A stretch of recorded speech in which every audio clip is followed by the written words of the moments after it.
is that time once again, ladies and gentlemen. It is that time once again. The universe has united us for this eventful, fateful evening for the Black Manosphere, for the Manosphere, for the Patosphere, for the group of degenerates that we preach and that we are informing the rest of the world about. I want to thank and give a huge special shout out to everybody that's the channel member right now. We have a few of you who are watching from the television set. You have to forgive me. This quality is not going to be as good as it's going to be in a few weeks. So if you're watching from TV, it's going to look a little bit grainy. I just had Charter Spectrum out to my apartment rather today, and they told me that there's something going on with my cable connection, my coaxial connection. So I have to switch essentially to get better internet, right? So I'm looking at AT&T fiber, and it's kind of a toss-up to see as far as me being able to qualify or get into the fiber because they don't have any fiber lines out here. So if you're watching from TV, I want to give a huge shout out to you and apologies once again aforementioned. Really quickly, hold on. I need to get my lightning bolt on, ladies and gentlemen. Here we go. I wanted to give him a chance, right? I want to give him a chance. Maybe I'm not understanding. Maybe I'm getting it all wrong. Maybe I'm just not giving them a chance to express their grievances and the pain that they've gone through. I don't know. We want to figure it out. I want to help you at the end of the day. Help me help you, my fellow Black brethren. Help me help you. Let me know where everything went wrong in your life. Tonight's going to be a bit different.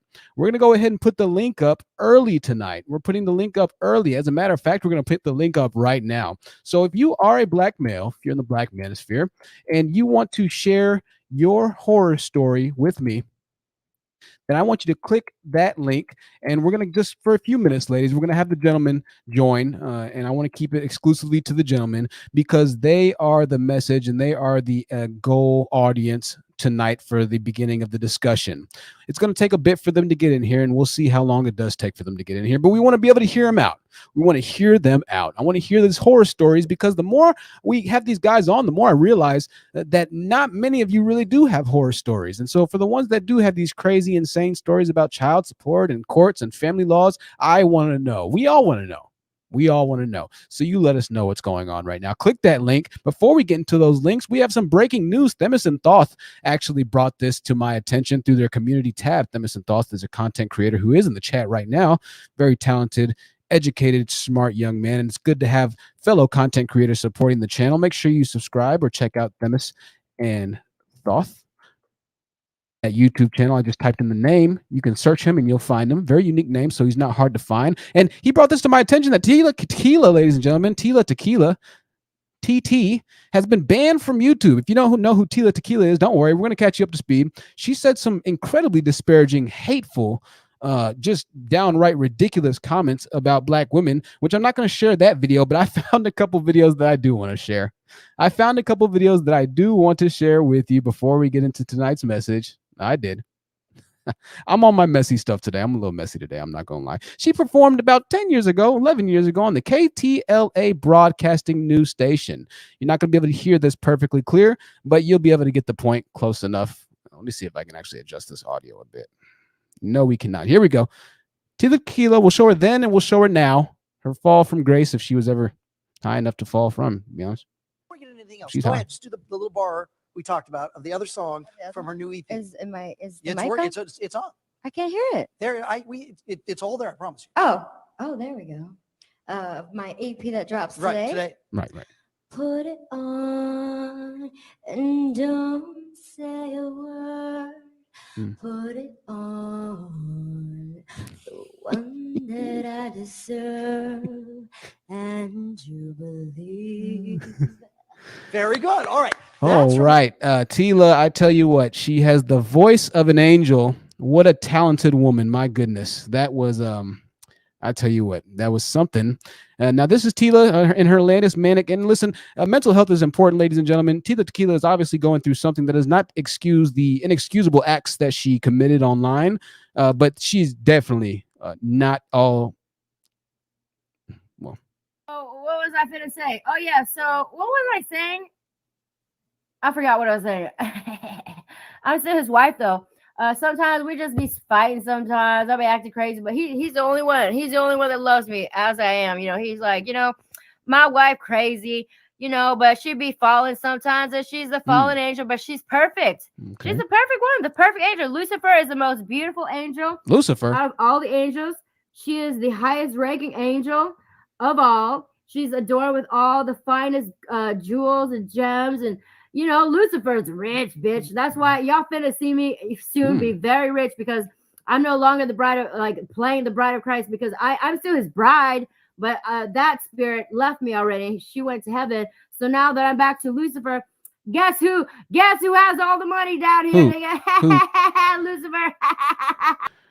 All right. Well, Tila is no longer on YouTube, ladies and gentlemen. It's quite unfortunate. We missed out on a good amount of entertaining content, in my opinion. I wasn't watching her live stream, so unbeknownst to me, I missed out on a good amount of entertaining content as well. Keep Tila in your thoughts and prayers, even though I don't think at this point there's much, quite honestly, that can save her. And MSN News reports that a mother is the true hero after saving her 5-year-old son from a mountain lion. We spoke about California in the last live stream. California, ladies and gentlemen, I'm not kidding you, is a ridiculous place. It's a very interesting place, right? Very interesting place. MSN reports that the boy was playing by a tree near his home in Calabasas. That's where Kanye West lives, by the way. Calabasas, west of Los Angeles, on Thursday morning when a 65-pound mountain lion attacked him. According to the California Department of Fish and Wildlife, department spokesman Patrick Foy told the Associated Press that the mountain lion dragged him about 45 yards before his mother came to his rescue. She ran out of the house, the news article says, and started punching and striking the mountain lion with her bare hands and got him off her son, Foy said. True hero is the mother. Wildlife Statistics analyzed samples from underneath the claws of the suspected lion carcass and isolated traces of human tissue and blood with the DNA profile that matched the young victim. My goodness. The lion was shortly shot after the attack. And then afterwards, 2 other mountain lions actually appeared, one including a full-grown adult male. If you're in California, ladies and gentlemen, as if things aren't crazy enough with the wildfires, your lack of not being able to actually have a gun out there to protect yourself amid one of the most crime-ridden, one of the most crime-prevalent areas in the nation, now you have to watch out for the mountain lion. Shout out to that mother for taking care of her son. The last news article is brought to us by, once again, MSN.com. MSN.com. Themison Thoth with a $10 super chat. I'm going to read that right now. Thank you so much, Themison Thoth, for your continued support. U.S. players don't need to be vaccinated. U.S. Open players, that is, don't need to be vaccinated, but the fans do. This stirred quite an uproar. And ladies and gentlemen, I know we're all on different pages as far as the pandemic and everything goes, but as reportedly on Wednesday, the United States Tennis Association said fans wouldn't be needing to be vaccinated to get into the U.S. Open, but prompted by the New York Mayor's office, the UTSTA did an about-face on Friday, making it mandatory for fans over 12 years old entering the grounds to show proof that they've received at least 1 dose, drawing praise on social media from those pleased about the extra layer of precautions and complaints from others upset about the policy and its timing. I believe that's Djokovic, if I'm not mistaken. Tall, lanky, yeah, it's Novak Djokovic, one of the best players to ever play, right there in that picture there. So keep that in mind if you're a U.S. Tennis Open fan. You need to be vaccinated. Not very good. Themison Thoth says absolutely not. Listen, ladies and gentlemen, that's neither here nor there. We want to figure out what's going on tonight. I want to know what's going on tonight. Why are you so red pill raging? Why are you so red pill raging? There's this infinite red pill rage cycle, and we're going to talk about it. If you'd like to donate the channel directly, then here's my PayPal link. You don't have to. Please do not flame me. I'm not going to drop the links that much. I know I get a lot of hate for dropping these links. Drop the links that much. You don't have to donate, y'all. You don't. But if you do, I appreciate you. There you go. Check it out there. What's going on? Truth, you don't understand. Truth, you don't understand what I've been through. Truth, you don't care about me. Truth, the white man doesn't care about me. The Asian man don't care about me. My puppy, he was cool at first, but now he don't care about me and he likes my girlfriend more. I want to know what's going on. All right. Concerned is joining us on the panel. Concerned, I'm gonna have to ask really quickly. Are you a male, Concerned? No, I'm a female. Oh, Do I need to take a step back? No, we'll and thank you, Organic. She said she'll drop the links for me. I appreciate you, Organic. No, yeah, just for a second, Concerned. We want to hear from the guys first, but then we'll come to you in a little bit, okay? We'll come back. Thank you, Concerned.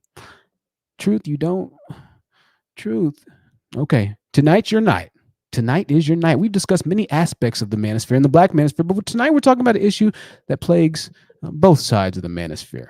It's an important issue because this ultimately leads to unhealable emotional distress and depression in a lot of cases. And we saw actually a content creator in the Black Manosphere take his own life, 23 or 24-year-old male, right? You see, what's dangerous about the manosphere of the red pill is its ability to completely brainwash an individual, a radicalization process that, just as we saw on last week's live stream, is now reaching teens. A 15-year-old teen we had call in, right? 15. Not even old enough to drive. However, he is now a life coach for teaching women about their femininity. I'm glad that he called in. I truly am, because that just opens our eyes to the true nature of the truth and the facts about what we say on this channel. And that is that these old, played out, unwise, because being an elder is not inherently bad by itself. But when you are actually going against what you're supposed to be doing, which is lending generational hope, wisdom to the next generation, then I have a problem with that. 15-year-old child. The topic of tonight's message is to separate the men who have horror stories from the men that are relegated to living vicariously through the pain of others online. The more men that call into my platform, the more interesting I find the fact that most of them really haven't even been to experience a situation traumatic enough to cause them to sign their souls over to this manosphere. A lot of males who call into the show to share these horror stories don't even have a horror story. I'll ask them, okay, well, name me one thing that happened to you. Well,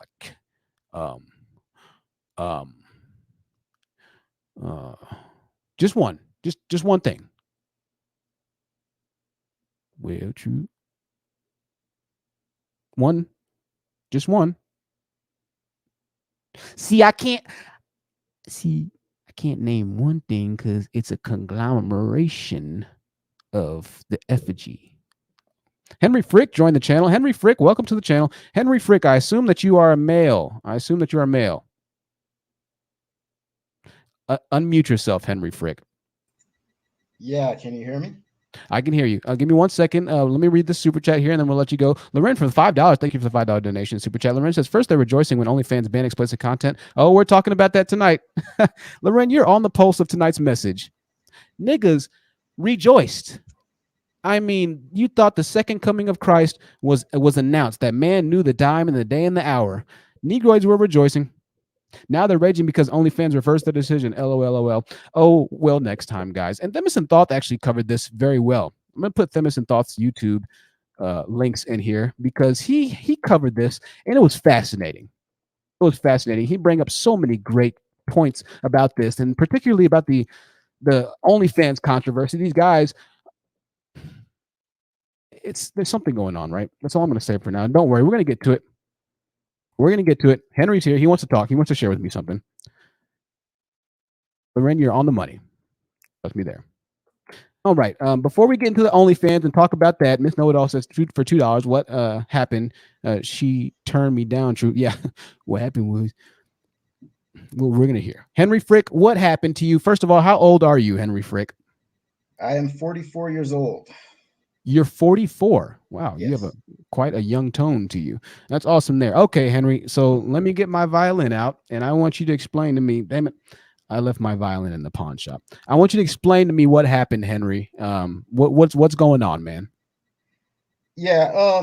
I guess I discovered you maybe a week ago, and maybe I kind of binge watched some of your stuff, and Well, thank you. one of my main issues is the way you describe what a simp is, and I think that you don't describe it the way most manosphere guys think of it.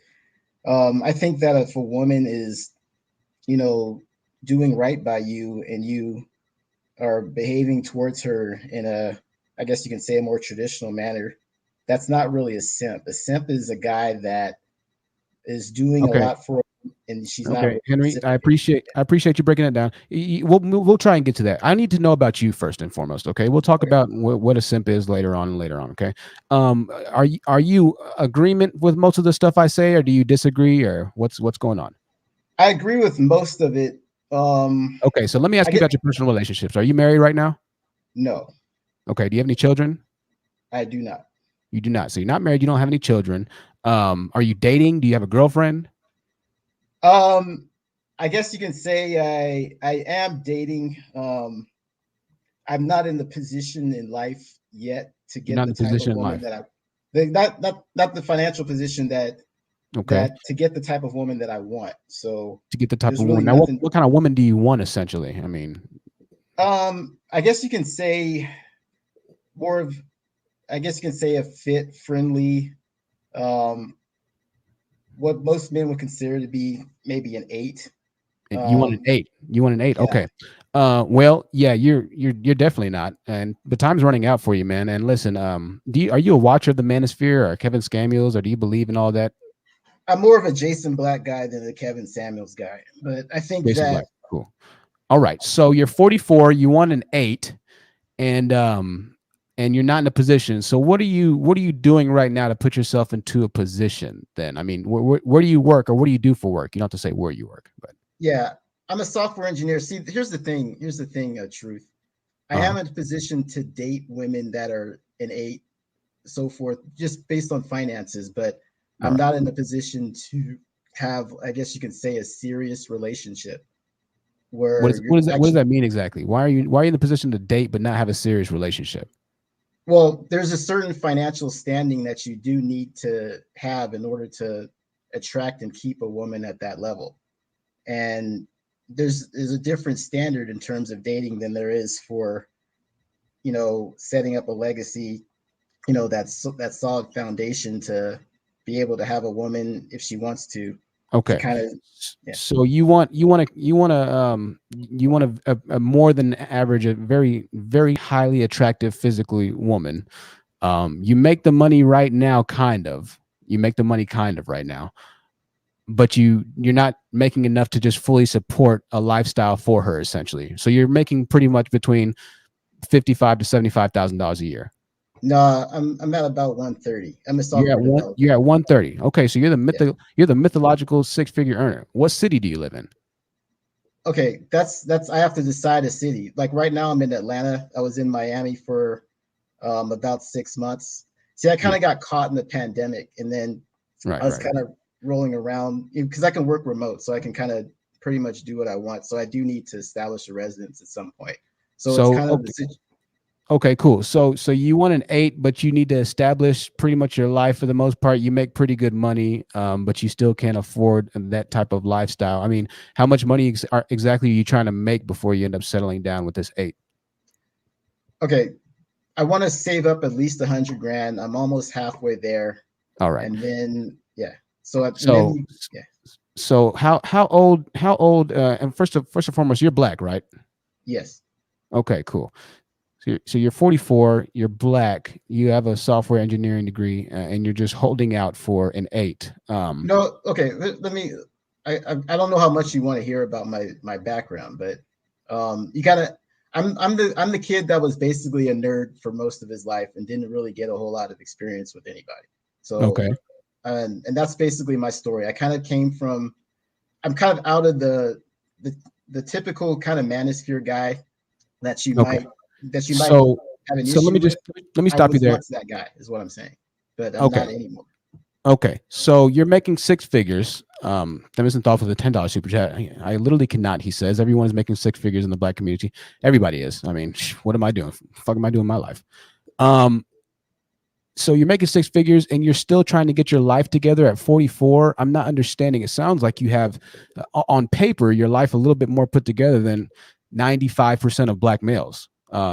You're not felony convicted, man. You sound like you're at least somewhat coherent, and you sound intelligent. You're making a good amount of money, but you're still trying to figure out a place to live. I mean, are you saying that? Do you go out places? Do you go to like bars or socials to meet people, or where exactly are you looking for these women? Are you just like completely like awkward? Do you consider yourself as awkward, or what's going on? Yes, I'm the quintessential nerdy Black dude that did not get any play until he was pretty much 25. All right. But you don't hate women, right? You don't hate women. Not anymore, but I used not anymore. Well, that's good. I mean, I was the guy that, was pretty much bitter all the way up until his 20s because the women that I saw weren't really into guys like me. All right. Cool. Are you a virgin by chance? No, but no. Okay. I'm a late bloomer, but not a virgin. Okay, I'm just trying to get an idea for how much. Yeah, Wonder Woman. Hey, you know he changed. He doesn't hate women anymore. So I mean, he's in fuck. All right, so you don't hate women anymore, but you just can't find one that's that can deal with your awkwardness. Pretty much is what you're saying, right? No, it's No. not what I'm saying at all, because I kind of got past that point in my 30s, because once you hit 30, I found out that if you're making good money, you can deal Right, with right, right. women that are a lot younger than you. And Okay, they won't care as you much. you want a woman that's a lot younger than you. That's what you're kind of looking for right now. Well, that's okay. Be very That's what careful I've with been your able next to words. pull off. Okay, because once you hit 30, if you're making good money, they don't really care as much about looks and swag and all those kinds of things. Right. So you want a woman, ideally, what age do you want a woman? What I found out that me at 44, I usually connect well with women that are maybe between 28 and 32. That's 28 just and kind of 32. yeah. So it's kind of Okay. kind of like the Elijah Muhammad, half the man's age plus 7. That's I've kind of that's just what's worked out for me the best in Okay. terms of Okay. So you just like younger women because what is it, more of a youthful mindset for you? It's just her youth is more attractive. Is it the what about a younger woman a woman do you find more appealing? no okay. When you Mhm. don't have as much experience with women when you're younger because you're kind of behind, you Mhm. have to connect with somebody that's at the stage that you are. For Right, instance, like what So I'm you consider your mindset to be in the range of 28 to 32 for the most part, is what you're saying. yeah, in terms of social experience, not in terms of Right. You know, like yeah. Henry, I like that. I'm gonna put you on mute for a second. I want to read a super chat, and we're gonna come back to Henry in a second. But Henry is, and thank you, Henry, for being honest. But he's admitting essentially what we say all the time, and this is something that the Manosphere kind of talks about. And I think 28 to 32, that's not, just saying it's not as bad as saying 18. I'm looking for an 18-year-old, right?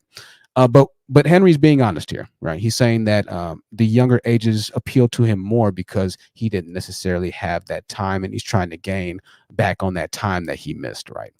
I think that's indicative of quite a few different things going on right now, if I'm being completely honest with you. But he's being honest, so let's try and be respectful in the comments, right? Lindley with the $5 super chat says, can you ask him what is SDLC? Sure, we'll ask him right now. 271 people watching. Thank y'all for watching. So you're looking for a 28 to 32-year-old.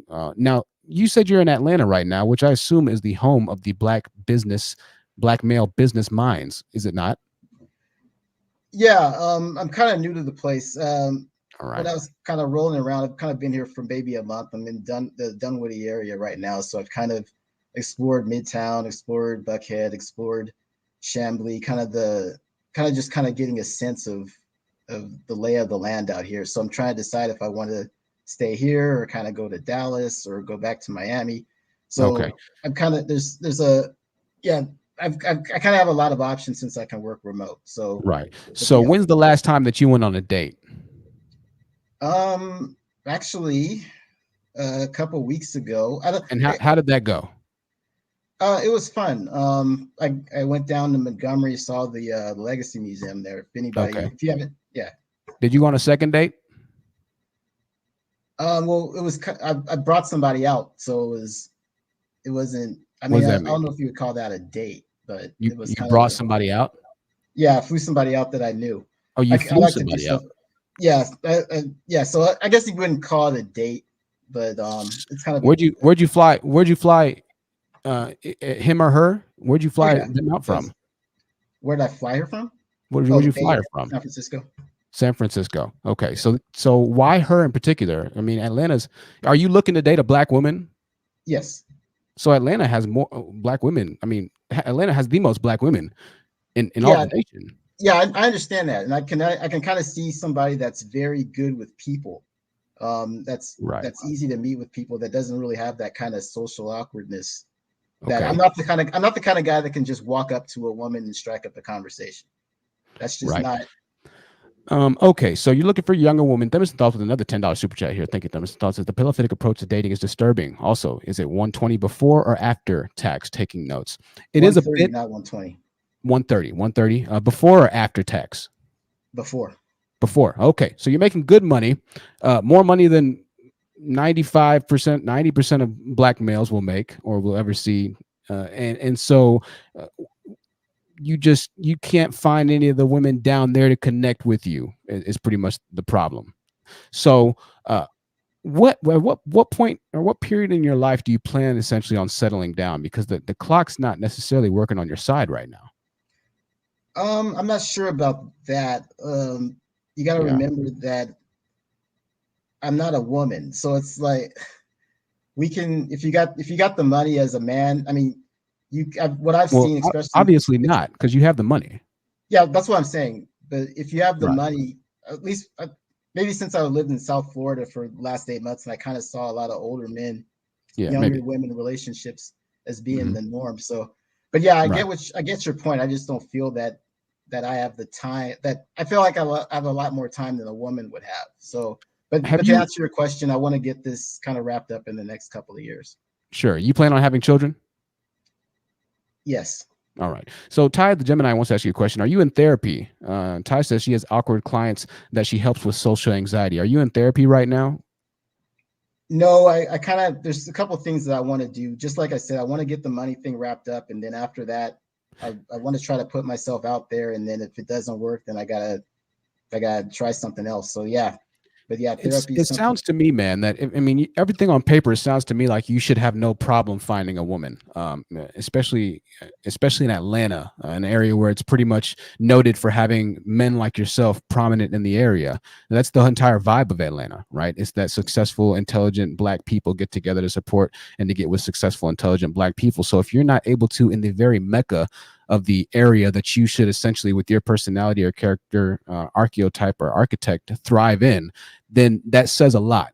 You know. Yeah, if I get my money right and I do it, and you're right, that then I put myself out there and it doesn't work, then I would agree with you. But I have, one thing, first things first is to get the financial foundation set up and then kind of put myself out there. Because if you're just talking about going around having a good time, getting laid, no, I'm not talking about that. I did that in my 30s, so I don't really. That's not the idea anymore. So, right. So when my question, this is interesting. You're an interesting case here because you're claiming a lot of different things, but we're going to get to the bottom of this. We're going to help you out. Me for $5 says, don't manosphere, dude. If you're a jerk, we will leave you. Try getting to know someone and be nice. Yeah, I think that's good advice. I appreciate that $5 super chat. We have a $10 super chat from DH says, I dated these. Let me kind of address this a little bit. Sure. One second. We'll let you address it in 1 second. Hold on. DH says, I dated these 40 plus above average earners in my late 20s. They were all verbally abusive. If only I was lighter, if only I lost a little weight, etc. I was fine leaving the dating scene. Revenge of the nerds. Thank you for the $10 super chat, DH. Play delightful, forgive me, says, so good to be here tonight. Preach. Yeah, we're gonna get to the bottom of this. We're gonna help him out. I think that honestly, Henry, if I'm just by listening to you, man, it sounds like you really do need therapy, bro, because it sounds like you're in denial. If I'm being completely honest with you, I can tell you this: for somebody that makes $130,000 a year, lives and is a black corporate professional in the biggest black corporate professional city in America, arguably the world, somebody who claims to have lots of escapades in 30. So, I mean, you said you were awkward, but you're not awkward anymore. So, hey, you've developed into a more socially conscious, dating conscious person, but you're still not able to settle down. That only tells me one of a few things. That tells me either you're really not ready to settle down, or B, you don't have the value that you think that you might have, right? And we talked about this before. Just because you make money does not make you a high value male, right? I kind of give this metaphor, and I'm sure you might have heard it, but a $100 bill in and out of itself it costs 2 cents. It's not the $100 bill that gives the $100 bill its worth. It's the gold behind the $100 bill. It's what it represents. It's what it stands for, right? Those gold bullions that enabled that $100 bill to be printed, right? So you making a lot of money doesn't necessarily mean really anything, if I'm being completely honest with you, because if you don't know what you are or what you represent or what you stand for, then nobody's going to respect you at that level, right? So I think right now what I'm hearing is that you're kind of all over the place. You don't know where you want to live. You don't know really when you want to settle down. You don't really have a good identity of self, and so you're wanting to be this $130,000 high value man, and you're making $130,000. That's great, but you don't know what you're backed by. You don't know what you represent. You don't know what you really stand for, and this is why you're having a hard time even finding where to live. Well, I don't know if I want to go to Miami or if I'll go here. And I saw other guys, right? So I think you need to really do some soul searching, and I really do think. And I've gone to counseling myself, man. I've gone to counseling for a straight year. I think you really need to figure out why you aren't desirable, even though you have money, right? Yeah, I mean, I can't argue with anything that you said. I'm just calling because I do want to, even though I do make good money and I've proven that I can, I really don't like my job. So what I'm trying to do is save up enough capital so I can kind of do what I really want to do. And what is it that you really want to do? Yeah, well, trading. I kind of have the fantasy of kind of being more of a hedge fund type guy. A hedge fund That's type kind of yeah. That's kind of my interests. It sounds like you really need to find yourself, man. And guess what? Women see that in you, bro. Women know when a guy doesn't know who he is, right? And going back to that value conversation, women can see when a guy actually has potential, and she'll give him a shot. She'll give him a chance. But if a woman doesn't see that you know what you are, what you stand for, it doesn't matter how much money you make. And so all the time you'll hear these stories in the manosphere. Oh, this guy was making $1 million. He got cheated on, and this and this and that. Well, that's because women know women know what value is much more than guys do. This is why guys have such a hard time with women, because particularly black men, they don't know what value is. They haven't been taught what value is. And so with you in particular, you're kind of all over the place right now. You know, if you don't know you're going to be at your job for a long time, that could obviously lend itself over to stability issues. You're 44 right now. I think it's time to either make the switch or dig down extremely deep into what you want to do in life. All right. This is pretty much it, man. You know, there is a time in life for men, particularly when you are a lot harder to hire because companies would rather go for the 25-year-old corporate executive that's fresh out of college. This is very true. This happens. Okay. And a lot of times these guys don't talk about these types of things. But you being a 50-year-old guy, and maybe it didn't work out if you try to start a business and start your hedge fund and trying to get another job, it's going to be a lot harder for you to get back into corporate America, man. I've seen it happen with my own two eyes, personal experience. So right now is a very crucial time for you. And I think the last thing that you really need to worry about is women. What you'll find is if you worry about yourself and really start to find yourself, women are going to find you, right? Women will attach themselves to you. Once you build your own castle, once you build your own sanctuary or sanctum, that's when a woman decides to join you in your mission in life. And so that's why you're really having a hard time with women. No amount of Manosphere content is going to get rid of that for you. It doesn't matter how many times you listen to Kevin Samuels or Jason Black rant about how bad and how evil black women and their weaves are. That's not going to solve it for you, man. It's just not going to. You're going to have to solve this for you. And once you have your identity of self, I think it'll change pretty quickly for you if that's what you're really looking for. Now, you say you want a 28-year-old woman. To be honest, man, if you're not already attracting the 28-year-old women that you want with the salary that you're making, it's not going to happen in 5 or 6 years. It's not going to happen when you're 50. It's not going to happen when you're 50 or 55 and you're making $350,000 a year, right? Yeah. That's not going to happen unless you're just, looking for, tricking and just having a purely mutual money exchange relationship. And if that's what you want, that's great. All right. But if you want to settle down, you're trying to get married and all this other types of stuff, then you're going to have to really figure it out, man. You got to figure yourself out.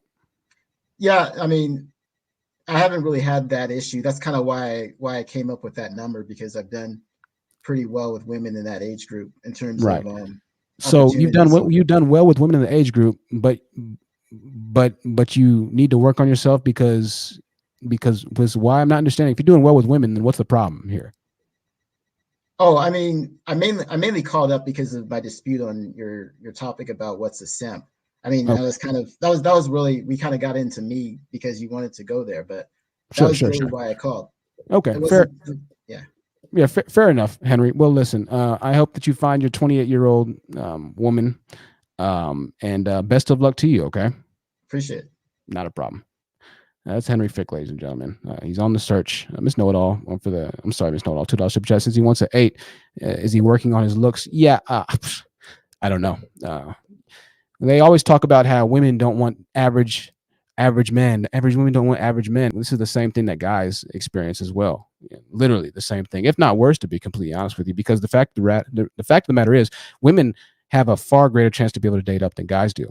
And Henry Flick, respect to you, Henry, for being honest about your situation, is a prime example of this. Even a guy that's at the higher hierarchy of the food chain is still having problems. Essentially, even dating down, it sounds like, to some extent. He's got a lot of stuff he needs to work out. But I want to get back to our message here.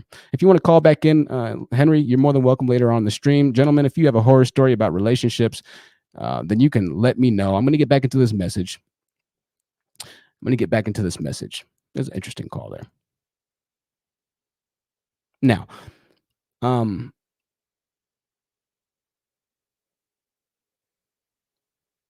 there's something very wrong with men in the manosphere. All right. I'm going to talk about this OnlyFans thing for a second. There are dudes that are rejoicing that OnlyFans was canceling women, right? Rejoicing, like a kid in a candy store. So happy. I'll show you a video. What I mean. As we wait for more males to call, I'll show you a video. This was done by the Roommates podcast, right? I want you to hear the elated tone of their voices as they shout for joy following the news that OnlyFans was banning explicit content. Let's listen to this. You know, and this is one of them things where I feel like a lot of men, even when they was coming to me, they celebrate. You know, like, yes, you know, these women are really about to head to the streets and to the subway applications. Niggas can't get enough of it, thinking that somehow that's going to land them back into your hands. We're going to talk about this entire winter is coming. We're going to talk about this entire thing. Look at niggas are just so happy. Niggas are so happy because in reality, in real life, they're such losers that this is what they have to wait and pray happens for them. Winter's coming. Winter's coming for y'all. You have to come right back into my arms. You have to follow me. You're going to need me. So when I saw it, I was like, oh man, here it is. I know we got to talk about it. I was like, man, thank the Lord that we're here. Yeah. You know, and we ain't like, you know, we ain't put out the you know, the other stuff. And niggas are so corny, man. God, niggas are corny. Niggas are so corny. It hurts me. You think that because OnlyFans is canceled, you're going to have a better chance dating the same models that you've been paying the subscription for? Yeah. Good luck with that. But there's something else that's just really striking about this. There's something striking about men who follow Kevin Samuels in the millions, who celebrate in the destruction of others and other people's lives. By the way, OnlyFans reversed the ban now. So now they're like, oh man, winter's not coming yet. Let me show you something. Kevin Samuels made this thing called Winter is Coming. And I'll explain why I'm showing you this as well. Winter is coming, women. Show you the mentality of black males. As if, stick with me, ladies and gentlemen. I got to set this up. Look at this nigga. Degreed walkers. Winter is coming. You get your degree, you're going to be a walker like on Game of Thrones. That live stream we did about the doom mentality of black males, you understand them in a little bit. Bear with me. Something very wrong with men who celebrate in the potential destruction of women's lives. Because it's not only OnlyFans models. They celebrate if you have a doctor's degree, if you're an OnlyFans model, if you're in the gym with tights on. They just want you to fail. That's what they plan. That's what they wait in the bushes and lie for. Just, wait until YouTube gets them. Wait until winter gets them. That's what they want. We talked about empathy on the last live stream and how great leaders are empathetic, which is why so many men in the manosphere are all losers with problems with women. They're all losers and they can't be leaders. They have no empathy. This is why I told you that mentality always needs to be right for the leaders. They always need to throw their weight around, always need to be the one-up man. This is every black man in the black manosphere. In every circumstance, you know the one-up man, the guy who talks and knows that everything that you've done, he's done it better. For instance, I could tell one of these guys that I went skydiving over the summer. In response, he'd be like, oh, man, that's cool. But I went skydiving in space, right? Always got to one-up you. And I had a golden chihuahua strapped to my belly. Another example, I could tell one of these guys, man, I just got a new Mustang. They would be like, is it a GT? I could say no. They'd be like, oh, man, you should have got the GT. Conversely, I could say yes, and they'd be like, "Oh man, that's cool," but my homie's got a Shelby GT 500 though, right? They always got to one up you. They need to make sure that they keep your emotional happiness below theirs, right? One up you. The one up man is what the manosphere is comprised of. Now, in the manosphere and in relation to OnlyFans models, they only seek one thing, and that's by claiming that winter is coming. They have to one up you. Oh, you're winning right now. You're making a lot of money right now, right? Winter's coming. And ladies and gentlemen, listen, I understand not everybody is with the OnlyFans thing. I'm not trying to promote any type of immoral acts or whatever you might think, right? I'm just talking about a purely humanitarian perspective. They're humans at the end of the day, and we're no better than them, right? I say them, you know who I'm talking about. No disrespect, right? Oh, you're winning now, but wait until winter comes. You're going to see who's winning. I find it funny, and Themis and Thoth said this as well, that the same men that are praising OnlyFans for putting out the decision, even though they ended up reversing it, of taking adult content down, are the same losers who are going to be the ones that suffer if something like that happened with all adult websites. If all adult websites decided to shut down and not put out adult content anymore, 99.9% of the men in the manosphere would lose their marbles because they can't get women. They're on adult sites every single night. They don't get women. So I find it ironic, and Themis and Thought said this once again, this is not my own thought, that you would praise something that you take active participation in every single night. Oh man, thank God OnlyFans model shut down. Man, thank God, shut them down. Yeah, shut down your favorite adult websites and see if you're so happy about it then. You can't get girls, so what exactly are you going to do? Picture it in your mind?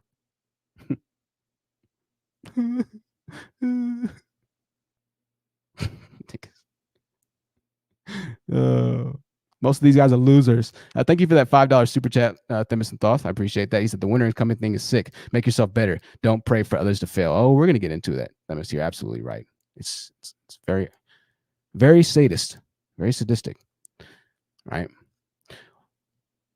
Not to mention the adult and the escorting business is the oldest business in mankind's history. If OnlyFans shut down, it doesn't matter if every single adult website shut down. Men will still be willing to pay for women's access to their bodies. This has been going on for thousands of years now. Okay? Thousands of years. They would love nothing more than to see women fail. Misery loves company. This is why they shame educated women, because educated women show them that they're better than them. In turn, that makes them miserable. The most uneducated group of men in America, black men. Successful women, they shame them. Oh, you're too successful. No guy's going to want you, right? As women become more successful, they deem them as masculine. Oh, you're too masculine. No guys are going to want you, right? Misery loves company. They always got to see you fail. They got to one-up you some way or another. Even when you're really one-upping them, they have to make sure they one-up you. Oh, you're making six figures, but, right? They shame all women of all walks of life, to be honest with you, because she has infinitely more options than he does as a man. Yeah, when they're younger, they can sleep around, but wait until... It takes a special concoction of being with the dark manosphere that lack complete empathy, coupled with deeply rooted malice and sadism that acts as an impulse to hurt others and their suffering. Some end up this way through repeated childhood trauma, some through over-coddling and excessive admiration. Let's get into this. Winter is coming. I'm going to show you what winter is coming has to do with where it comes from. Some of you are familiar. Some of you are not familiar with Game of Thrones. I'm going to play this, and I want you to understand how black men are trying to metaphorically relate black women to. I want you to understand what they're relating them to. There was something in the Game of Thrones series, which is what this is based off of, called the Walkers. And the Walkers were these zombie hordes, pretty much. And the entire premise of the entire show is that one day the zombie hordes were going to come over and kill pretty much the entire civilization. That's what Kevin Scaniels is referring to when he's saying winter is coming, because all throughout the show, everybody would say, oh, well, get ready because winter is coming. They were talking about these zombies that were going to come and kill them. This is how this man is talking about black women, that winter is coming, right, for them, essentially, right? Let's listen to this really quickly, and then we're going to move on. I have to set this up before we move on, though, all right? As we continue to wait for the males to give me their horror stories. They might not call in. We don't see any males that have horror stories, so either way, it'll be okay. Strength greater than most men, and were also incredibly resilient to damage and would continue to function even with the loss of limbs. That's a White Could only be Walker. destroyed through fire or with a piece of dragon glass to the heart. Although the White Walkers had an incredibly large number of undead soldiers, it must be remembered that most of them were created by the Night King himself, which meant that destroying him had the potential to wipe the entire species out. More than 8,000 years prior to Robert's rebellion, the first men and the children of the forest, who had been at war for thousands of years, had eventually reached an agreement known as the Pact of the Isle of Faces. Finding fair terms for a peaceful coexistence, the children were able to live in the standing forests, and the first men were able to settle in the open lands. Unfortunately for both sides, the children of the forest eventually lost control of the White Walkers, and the entire world was forced to experience the longest winter in history, lasting for an entire generation. In the darkness and cold of the long night, the White Walkers then first descended upon Westeros from the north, killing all in their path and using their powers to reanimate the dead into whites to fight on their behalf. The people of Westeros eventually rallied against the White Walkers in a skirmish known as the War of the Dawn, defeating the Walkers and driving them back into the land of always winter. So Kevin Scamios calls black women degreed walkers, as if black women are going to be the ones to eventually take out the entire black community. Oh Lord, let's get into this. He calls them degreed walkers. Winter's coming. Winter's coming for you, black women. We're going to defeat you, you degreed, PhD'd walkers. We're going to defeat you. That's how they see the very best and the brightest of us. Negroids act as if the typical black person wasn't born in an Arctic tundra to begin with. This is insane, man. This is insane. The black community is already in a winter perpetual tundra.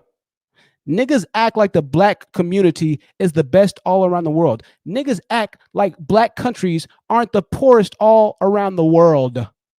Winter is coming. Winter's already here, bro. It's been here for 500 years.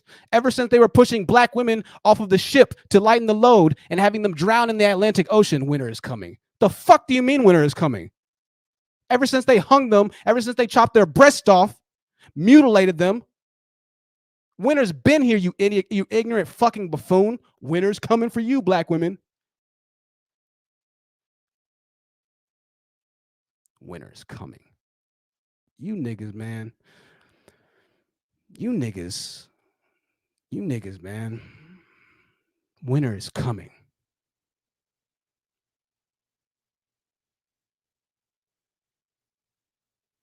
Last time I checked, living in America in 2021 is the best thing for black women in the history of their existence.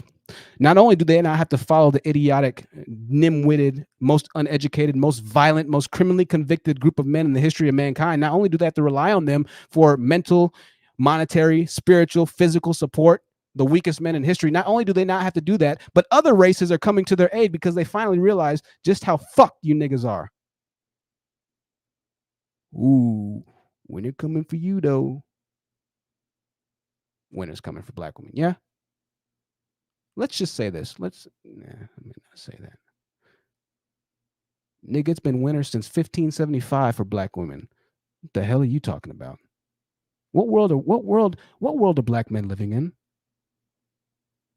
It's winter all around the world for black women.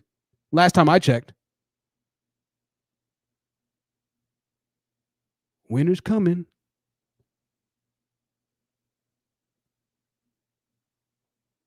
You better get you a man that can help you throughout the winter. Oh, right. The more educated people need a man to help them through winter, right? Okay. The more financially backed by the most powerful race of people on the planet need black men to help them through winter, right? Okay. That makes sense. The less business owning people, black males, the less business owning males in the nation are needed by black women to help them through the winter, right? Okay. The most building business entrepreneurs in the nation, black women, the most nonprofit building entrepreneurs in the nation, black women need the help from black men, right? Okay. Because winter's coming. Right. Okay. All right. Now hold on now. Now bear with me here. I'm gonna get into this. What is winter? What is this winter that they talk about? Winter is coming. What does that mean exactly? What is winter? You mean not having to deal with the degenerate-minded Negroids that desire for you to worship them as they come home day after day after day complaining about white supremacy while explaining you to cook them a 5-course meal before hopping on their PlayStation 5 to play Madden 22, with you being expected to massage them before laying down on your back to inseminate you, bearing an innocent mind that's going to be taught how bad white supremacy is to continue the victim mindset through the next generations? Is that the winner that you want them to avoid? You better find you a man. You gonna need a man. Is winter when black males who have already or have actively continued to destroy their own communities, women and image, who have destroyed their own communities through violence, is that the winner that they're trying to avoid, or is that the actual winner itself? If you ask me, last time I checked, the only winner that's really on the way is from and at the hands of most of these black males. Because if you ask me, whatever this winner is that you're trying to avoid, in most cases for these conversations that we have, if you're dealing with these types of males that come onto the panel, dealing with that winner is far more harsh than dealing with whatever imaginary winner they're talking about. Right? And I say this all the time. These guys act like being with them is really a prize. To be quite honest and completely frank, I completely understand why a lot of black women have a hard time dating black males, because most of these guys act like there's some kind of prize, like it's some kind of honor to be with them, right? In reality, the peace of mind that you get from not being with a lot of these nim-witted Negroids is far more prized and more revered than having to deal with the stress of being with them. A lot of black women are saying, oh, we don't necessarily need men and this and that. And listen, in 2021, no women need men, to be completely honest with you. Moreover, since they have the ability to make a living offline, do this and that, the traditional means that these black males are trying to latch onto so securely, it's not existent anymore. Times have changed. Women aren't going to worship you anymore. And so they try and doom you by saying, oh, winter is coming. No, winter's not coming. Winter's coming for you, black males. Winter's coming for you, black losers.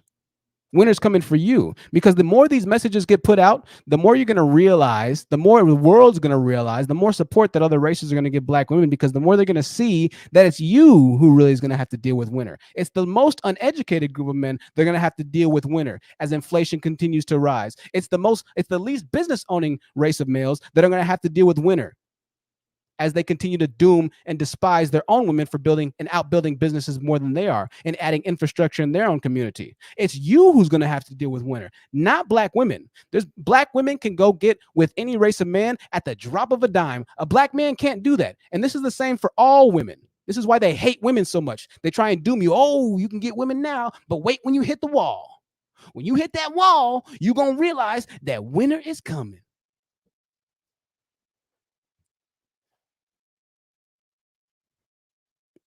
As told by a 50-year-old single male. Right. Hold on a second, ladies and gentlemen. Hang on. $125 super chat from Henry Frick says, good talking to you, bro. Good luck. Henry, listen, man, I appreciate that huge super chat. Huge super chat, man. Henry is making $130,000 a year. I'll say that. He's making it. And I appreciate that, bro. It was great talking to you as well. Listen, man, go get some counseling, bro. If you got everything in your life going for you like that, then it's something else that you gotta have to figure out and sort and deal with, bro. It was good talking with you. Send me an email if you need, man. TheHonestTruthYT@gmail.com. TheHonestTruthYT@gmail.com. $125 super chat. Thank you for that donation, man. And he's making money. $5 super sticker from Rare Gem. I appreciate that, Rare Gem. I couldn't see the super sticker. Me with the $5 super chat says, is the winner the assault of black women who don't want you? I've been seeing the violence uptick. Right. They're acting as if they're not the winner themselves. Oh, wait till the winter comes. We're not going to protect you no more. You already don't protect them. You haven't for the past 500 years. What do you mean wait until winter comes? When winter comes, it's going to be by your own hands, just as it is right now. Act like white people are roaming up and down the streets in the hood, just shooting up houses. No, it's you who's shooting up houses. Wait until winter comes. It's on the way. You gonna see, black women. You gonna need us. You gonna need the black men's. They gonna see. No, you're the winner, dude. You're the least everything in your community. You're the winner. This is there's something wrong with most black men. There's something wrong. Something wrong here. Winter's coming for you. Let me say this, right? Winter's already been here. Black women are just now waking up, and now they're not just now waking up, but they're waking up now. The more that these messages, divestment channels, whatever it might be, start to wake them up out of their sleep because they've been hibernating because it's been so cold outside. When winter comes, the bears hibernate. Animals hibernate because it's a form of protection, and they stay docile. They stay where they're at for a long time. But when they finally start to feel the sun and the warmth go away, then they wake up and they start foraging and they start building their energy back. They start building the energy back, right? They start building the energy back. They know that they're not threatened by winter anymore. But these men try and still threaten them with the season that's not even in existence. Oh, wait until winter's coming. It's not winter. It's spring. But if you could have it your way, you would control the weather. And that's exactly what you seek to do. You want to control, because you can't control your own life. You seek to control and make subservient servants out of your women, right? You seek to control them. Oh, but be careful because I know that there's winter out there and you're going to need me. Exactly. Okay, let's say a winter is coming. Nigga, can you build a fire? Can you forage for plants? Do you know which plants are poisonous to eat, to not to eat? Do you know how to hunt? Do you know how to lay traps? Do you know how to skin an animal? If a total societal collapse happened right now, would you be able to get through the long, cold winter that you claim is on the way? What do you know how to do?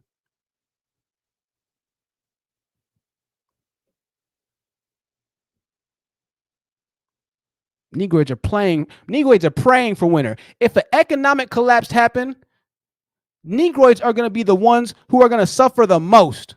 You don't have any businesses, no education, no unity. You don't have shit, and you praying for winter to come. Nigga, you going to be the one that's out in winter. What are you talking about? Oh, wait till winter comes. Okay, yeah, you go ahead and wait. You keep praying, and you might just get exactly what you wish for. Be careful what you wish for. Wait till winter comes. Negro, please. Yeah. Okay. You're going to see how real winter is. You're going to see how real winter is. This video is sponsored by Jazzi Wet Lipstick, ladies and gentlemen. Quality products for a quality price. That link is to Amazon. I want to thank Jazzi Wet Lipstick for sponsoring this video, as well as Unique Boutique Candles. If you'd like to join the panel, you can join the panel. The guys, we've had one guy join. Shout out to Henry. The guys don't want to join. They watch. I know they watch because they tell me they watch. So they comment, but they don't want to hop on the panel. Listen, I don't blame you. All right. It's not going to be easy. It's not going to be easy feat hopping on this panel. I'm going to grill you. But you at least have my respect. I know that you're watching right now. I know Kevin Scammos watches me right now. I know he does. For an actual fact, I know he watches me. But you know, what can I say? It's not for the faint of heart. Self Love Heals with a $40 super chat says watching from the beginning. I'm sure it's a great live as always. Thank you, Self Love Heals, for your continued support. Huge donations tonight, ladies and gentlemen. Thank you, Self Love Heals, for your continued support with the huge donations. One of the top contributors there. Queensville with a $10 super sticker. I appreciate that, Queensville. Fire emojis, ladies and gentlemen. I'm glad that y'all are enjoying this right now. We are talking about winter. We are talking about winter and the winter that is on the horizon. Concerned is back, as well as Ty the Gemini back for her second live stream. It's so good to see them here tonight. We're going to read a couple of comments and then we're going to go to Concern. Karen says, as if winter doesn't come every year. Right. Black women have already gone through the worst winter possible. By the hands of, ding, ding, ding, ding, ding, ding, ding, ding, ding. You guessed it. Black males. Most of us wouldn't be here if it wasn't for the incompetency of black males. Most of us would not be in America right now. They've been dealing with winter. Niggas. This stream is also sponsored by Unique Boutique Candles. Every candle is handmade and hand poured using high quality fragrance oils. Thank you so much, Organic Black. Concerned, the floor is yours, Concerned. I appreciate you being here. What did you think about the concept of winter? Or maybe you want to talk about Mr. Henry, who joined us earlier. Either way, the floor is yours. Thank you for the patience. Yeah. So if I remember correctly, as a Game of Thrones fan, if Black women are the White Walkers, then I'm assuming that the wildlings would be the Black men, because that's who turned. In this same storyline, everybody came together to get rid of the White Walkers. And so I'm not sure if that's what you were alluding to earlier, but it's just kind of like that didn't end well. I'm not sure that that's where you want to go with that. And then finally, when I think about the complaints that these men have that are so afraid to share it with men, because I frequent other channels that have similar perspectives to yours, and a lot of times the men don't have any real base in their argument. Right. I think it's really just, this is demonstrating that they don't actually have a grievance. What they're looking for is for women to stay under their foot, and that's just it. They just want women to get under their foot, and that's it. They want women to feel bad and to hear them whine about everything forever. And in summary, I'm no longer listening to men complain because they don't actually have complaints. Absolutely. And Concerned, I appreciate that. And here's what I want to say about that entire, metaphor. There's two ways to look at it. Calling Black women the zombie horde that's going to eventually kill and take over the world, right? In reality, it's not the Black women who are the winner is coming people, right? It's not. Now, Kevin Scambia wants to call them degreed walkers, or in reference to white walkers. So he's trying to call you, an educated Black woman, a white or a white walker, a zombie, right? But it's the niggas who are the white walkers. It's the niggas who be killing everybody in the hood. It's the niggas that created pop degenerate culture in the Black communities. The white walkers are the Black males. They're the Black males who are the most violent, most uneducated, most everything in America. It's Black males who are the zombies, who are the plague in every single region, unfortunately, in the world. Okay, so they're trying to put this on you. It's wild. It's wild, and here's why. And thank y'all for the super chats. I'll read them in 1 second. This is incredible.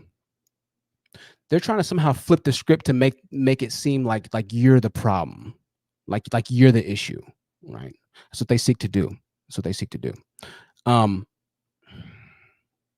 trying to choose my words carefully here because I have to be careful.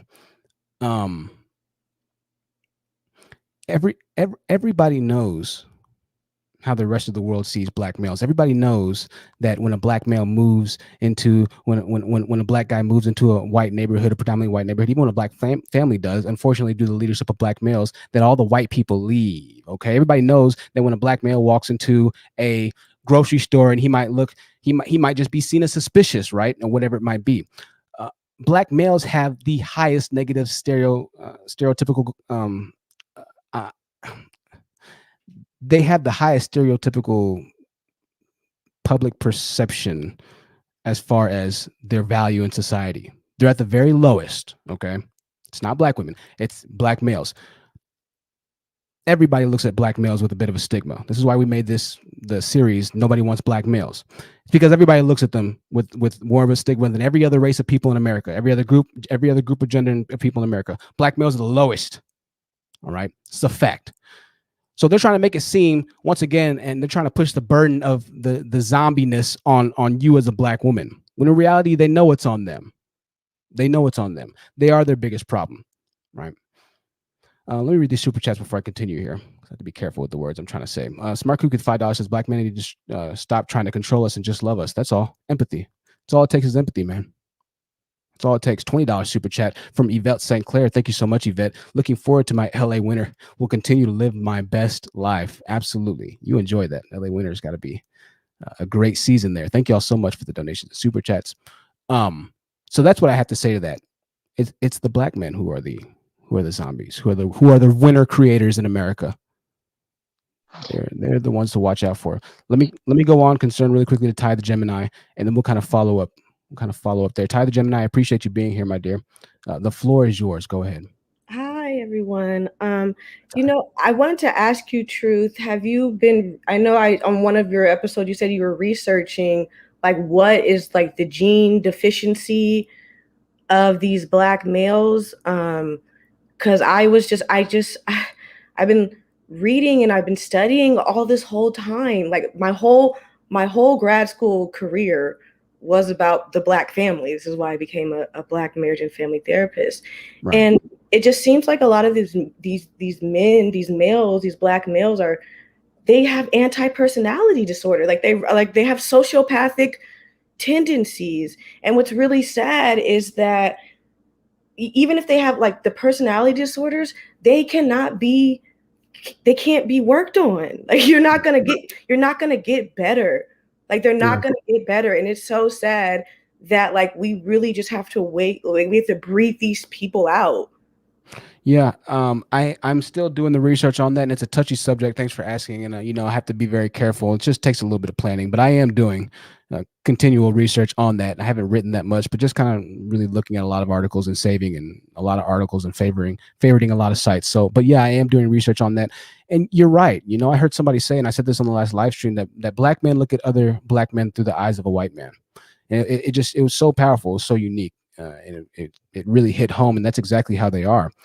So we will be doing that eventually to figure out what exactly is going on. I appreciate that question. And kind of getting back to this entire zombie thing here, it just strikes me as ridiculous that Black men could somehow call Black women the zombies or the White Walkers seeking to kill the entire world, to ruin the entire community, when once again Black women are doing just about everything better than Black males. Just about everything better. And this is a sentiment that's really believed in by millions of Black males, by millions of them. I can type this in and I'll show you on YouTube really quickly. Guys that really do believe in this. I'll show you, share my screen. Very concerning. Winter is coming, women. You don't hear white men talking about this. Right. This is strictly a Black issue here. Kevin Samuels' winter is coming response. No woman is immune. Winter is coming. Of course, there's a Black guy talking here. Trying to find a couple more. O'Shea, Duke Jazzi, and Kevin Samuels warned that winter is coming. You don't hear white men talking about nonsense like this. Winter is coming for Black women. Of course, it's a Black guy talking about it. It's always niggas that continue the hand of white supremacy. And this is why I always say niggas have taken white supremacy farther than white supremacy could ever go. Yami C says Goldman Sachs believes in us though. Right. Winter's coming, but Black women are doing better than ever. Okay, yeah, that makes sense. No, winter's coming for them, and they know that. They absolutely know that. They want you to be taken down right along with them. Can I ask a question? Sure. Like, as a fellow Black man and like literally seeing all of this go on, like how do you deal with that grief? Like how do you deal with that grief every day of like failed gender? Like how do you deal with that? How do you cope with that? Yeah, me personally, I had to at some point or another, after just going through so many, and that's a great question, Ty, I appreciate that. After going through so many experiences with Black males that really showed me just how effed up the community is, I came to the staunch realization that a lot of stereotypes ring true about them. And I had to be completely honest with myself and realize that there's really nothing I can do for a very large majority of Black males that I call or that I saw as my brothers at a certain point in time. And I've always had a tumultuous relationship with Black guys for my entire life. But at a certain point, as I got older, I said, oh, well, they're pretty cool for the most part. And I eventually just started having situation after situation after situation after situation happen to me, to when I realized that, I'm a part of the group of men that have no community. We're the only race of people. We're the only group of people in the world who have no identity in America. We're the only race of people in the world who have no identity. We have no culture other than degeneracy in America. And so it started hitting me like 1,000 pounds of bricks, like a semi, runaway truck, train, whatever it might be. And I started having these thoughts every single day. And the more I thought about it, the more revelations that really came to my mind, and the more realization that came to me. And the fact of the matter that is that things are really a lot worse than I would have ever thought that I ever could have conceived.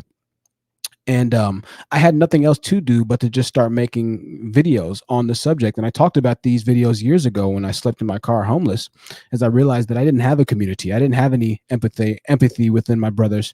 I was seen as an enemy to my brothers. I started realizing that when I started going through my things in life, right? So I think that the best way that I handle it now is to give the word and spread the word. You know, that's the only thing that I can do. And that's why I work so hard to do what I do, because I've realized that the black male has always been what holds black people back since the beginning of time.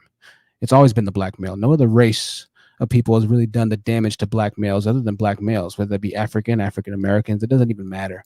It's all has one thing in common, and that's black males. And so I just internalize all of that, all the experiences that I've had, all the emotions, and I project them into these videos here. And that's my way of dealing with it. That's my way of dealing with the cope. But it's good because I can be the voice for a lot of people who can't say what I say, who already say a lot of what I say, but for whatever reason or another, they might not just have the ability to say things the way that I say them, you know? And so that's how I deal with it. I understand that right now I've been placed in a position, fortunately, to be accepted by a large majority of the community that seeks to get the word out about just how devastating, how tragic Blackistan can be, just how much of a winter wonderland they've already been living in. And that alone is what pushes me and continues me to keep going, right? That's what energizes me. So when I deal with hell, when I deal with death threats, when I deal with whatever it might be, people trying to dox me, or, you know, emails, hundreds of comments, I just know that there's a greater purpose, is a greater mission for my life. And I went through all of that shit for a reason. I went through all the same shit that a lot of you have gone through, for the sole specific reason to be able to articulate things in a manner to where the rest of the world at some point or another is going to be able to hear it, to where at one point or another in my life, I'll be on a main stage and people can understand the grievances that our women, that our children, that our community has gone through at the hands of these hateful, demonic, envious, sadistic males. That's what drives me, and that's what keeps me going. And until my very last breath, that's what I'll continue to do. So can I interject real quick with feedback on that? Yeah, I want to go on to a couple new people concerned, but keep the thought for 1 second. All right. I appreciate your concern. Let's go on to Kier really quickly. We'll try and keep it somewhat quick, ladies and gentlemen. We have a couple people on the panel. Kier, the floor is yours. Kier, go ahead. Oh, well, thank you so much, Honest Truth. Oh, yeah, I saw the other people on the panel. Oh, they can go ahead and go for me. Not a problem, Kier. I appreciate that. Miss Know-It-All, go ahead. The floor is yours, Miss Know-It-All. Hi, good evening, all. How you doing? Got caught off guard. So, what I wanted to say about to get my train of thought, what I want to say is that again, I don't hate black males. I don't. Am I disappointed in them? Absolutely. And I think we all share that same sentiment, that we're disappointed in how they've developed. And I was speaking on another live earlier today, and I was just saying how I think the problem is that we both, black males and black women, were knocked down, but black women managed to get up. We decided we're not going to stay down. We've been knocked down again and again. But for some reason, black males decided to acquiesce, lay down, and say, they won't let me. And then they're angry with us because black women have decided to not just lay down. And to your point, not even that. That's a great point. And Miss Know-It-All, we'll come back to you in a second. I just want to keep moving on really quickly. But to your point, Miss Know-It-All, not only do they decide to stay down, but now they demonize you for rising up and becoming more educated. They demonize you for wanting to date a successful man or for wanting to be a successful businesswoman. They try and fear you into, oh, well, if you're a successful businesswoman, you're going to have to put your childbirth on hold because the stresses of being in a business corporate office is going to be too much for you to raise a family with, and you're not going to be able to raise a family because you can't have a corporate position and raise a family because the man has to work more hours, so you're going to have to work more hours if you're in corporate America. And so they try and relegate you to a life of subservientness under them, the most failed group of men. So it's like you get it from both sides. The women chose not to acquiesce, like you say, and to rise up in the ranks, but the males are still trying to pull them right back down. The worst part about it is not only are they trying to pull them right back down, but they're not rising up through the ranks either. So you have to pick a struggle, black male. If you're going to decide to pull your women back down, then you better be at least rising through the ranks quick enough to support her. Because if you can't support her, then you can't blame her for wanting to ascend past your bullshit. It's just crazy. Let me go to Jayla Monet real quickly, and then I want to go back to Concerned. Jayla Monet, the floor is yours. Go ahead. Oh shit. Oh, I'm sorry. You kind of threw me off guard. I You're was fine. just wanted to say that recently I was asked a question because I'm a single mom and I have a male friend, and he asked me because he's in the process of getting custody of his child, and he asked me, did I ever how hard it was to raise my child by myself? And I kind of told him no. It's never been a thing where I ever had to think about it. Like, and I told him as a Black woman, it's never been a thing where I thought that I couldn't do it. It's always just been expected of me. Like, I never thought that I wasn't going to be able to do it as a single mom, because as messed up as it is, that's the reality 9 times out of 10. Right. Well, I appreciate that. It's a Did little my off shit- subject, Jayla, but Did my shit- I'm sorry. Oh, okay. I don't know what Jayla's really saying. Concern, go ahead. Concern. I appreciate your patience.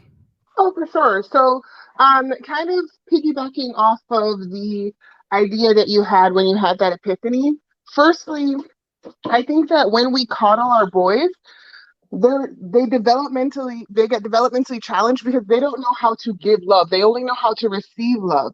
And the most maturity comes from giving love. It comes from giving love and being able to strengthen your ability to learn how to delay gratification, to learn how to invest.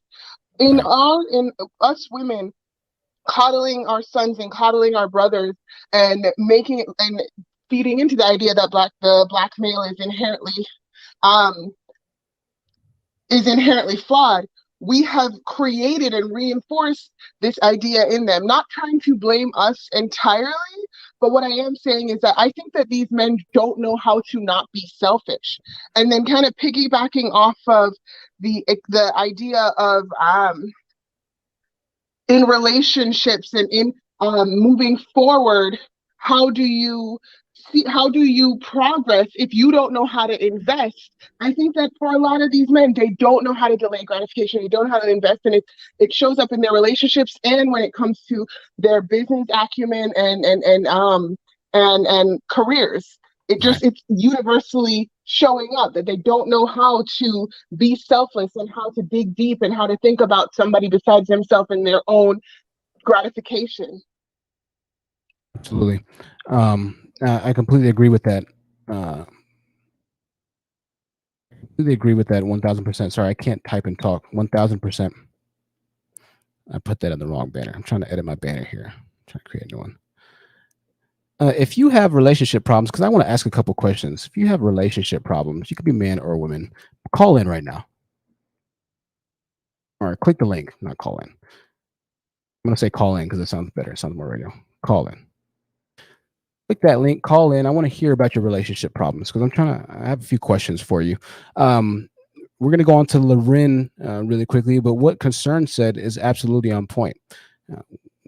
And this is why we talk about this empathy thing, needing to really happen in within Black males or Black men, because if the leaders don't start teaching empathy through situational nuance and just understanding and compassion and kind-heartedness, then these kids aren't ever going to be able to see or experience anything like that to help them develop emotionally and mentally, spiritually into a well-rounded person.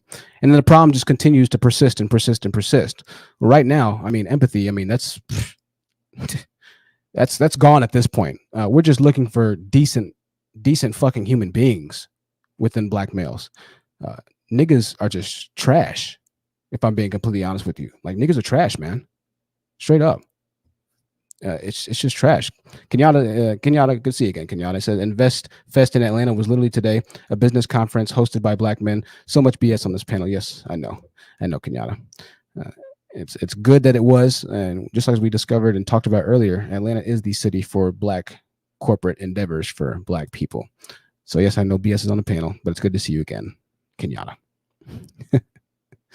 We're gonna move on really quickly. Loren, the floor is yours. Go ahead, Loren. Hey everybody. Hey Loren, how's the evening going? Everything's going good. I'm working late tonight, but I'm taking a break because I really like what you're saying tonight. And first of all, I want to say that you don't have a lot of male callers because most men don't really have a problem. Most of these men are they're like sponges sucking up the problems of a bunch of other men online that got divorced a long time ago, or have, they don't have access to women that they used to have when they were younger. So a lot of these men that are following this, they don't really have a problem. They don't really have an issue. They like to quote statistics about this, that, and the third, obesity and abortions and all kinds of stuff, child support, but none of them are actually in that situation themselves. None of them had any of those problems themselves. So a lot of this is really just a fallacy, and it's complete proof that, you always say the only thing black men unite on is chaos. That's the only thing black men know how to come together on, is to tear something apart, or to tear somebody down, or to demonize somebody. And it's just kind of funny, that whole white, the White Walker winter is coming thing. Like, it's always winter in Blackistan. It's been winter for a very, very, very long time now. And the problem is that black women have figured out how to, escape winter, and without the help or aid of black men. So Facts. That's the problem. Loren, perfectly said. The little control that they had is now falling between the fingers in their hands like a grain of sand, like granules of sand. They're trying to squeeze as tight as they can because they don't have control over shit. Not in America. So they want to control the last thing they can, which is their women.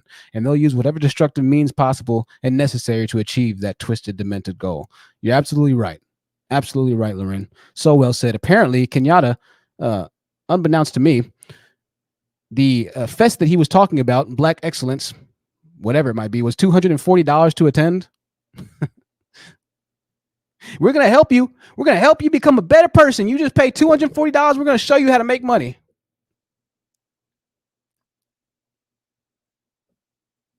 This is why. And listen, I understand wanting to, I get it, wanting to, you have to charge for your skills and your services and stuff like that. I get it. I really do. Right. I really do. But I'm glad that y'all said that. $240 to get to InvestFest. What? $240. What about like $20, $30? I don't know. $240 to learn how to invest? I can go on YouTube and go watch somebody teaching me how to invest. That sounds like a money grab to me. Kenyatta, you show me a picture. Show me your picture at InvestFest, Kenyatta. Email me your picture at you being at InvestFest. I'm sure you took a picture if you were there. InvestFest. What are the results? Higher employment? Right. More successful businesses? Real networking? Real building? InvestFest. What's wrong with people wanting to pay for a conference? I don't think there's anything wrong with people wanting to pay for a conference. I think that there's something wrong with people paying $240 for a conference. $240. This is why a lot of times the Black community is not going to really ever be able to get anywhere, because, and listen, I understand you have to charge for services and yada yada yada, whatever it might be, but if you're really pro-Black, and I'm going to get a lot of heat for this, right? If you're really pro-Black,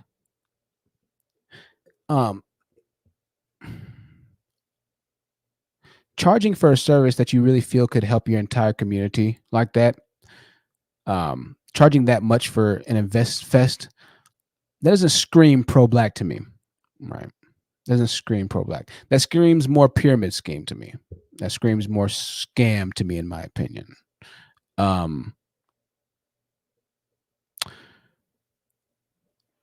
Myself personally, I don't, and I said this on the last live stream, but I don't charge anybody for having their businesses on my stream.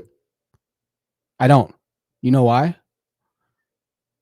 Because I want our people to have more access to this, to greater economic privilege. I want our people to have more access to money. I want our businesses to get out there. That's what real fucking pro-blacks do. Not a single person who's had their link on my channel has paid me for it. Not a single person. And I have more links I'm getting ready to drop right now. Not a single person has paid me, yo. So niggas always say, "Oh, well, you take super chats though. You take super chats." Just, oh, well, here you go. Here's this comment right here. Jonathan calling something a money grab. That's funny. Yeah, so it's a money grab from you. You keep donating. Did I ask for your money? No, but here you are donating.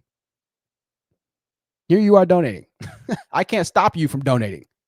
You donated probably close to $50 or $60 at this point. I can't stop you from donating. So you continue to donate. I specifically say you don't have to donate, but if you want to, by all means, I appreciate it. But even if I never got another donation, I wouldn't stop making videos. I support black businesses because I want black businesses to grow. I have a platform that idiots like you love to come and attack me on, and that great people, like a lot of our channel members and contributors, love to watch, to be invigorated, encouraged to continue on through life, as they have to recognize and realize that people like yourself, buffoons like you, want nothing other than to cause harm and dismay in people's lives. So I have a platform to not only encourage and help them, I have a platform to not only trigger unintelligible, emotionally deficient Negroids like yourself. I have a platform to actually do something far more than whatever the hell you're doing. Because every single live stream I have, you're right here donating. So how are you helping your black communities? How are you helping your black businesses? Where did you $240? How is that going to help your black community? I'm very curious to learn, because I didn't spend $240 in InvestFest, but I can guarantee you that the products sold through the links that I put out have been far higher than $240 as a cumulative total. So what exactly are you doing, Kenyatta? This is the problem with Negroids, man. Negroids don't do anything. There goes Kenyatta donating again. Negroids don't do anything and then point at people that are actually doing something. This is why they always try and shame black women for getting an education. Meanwhile, they're the most uneducated.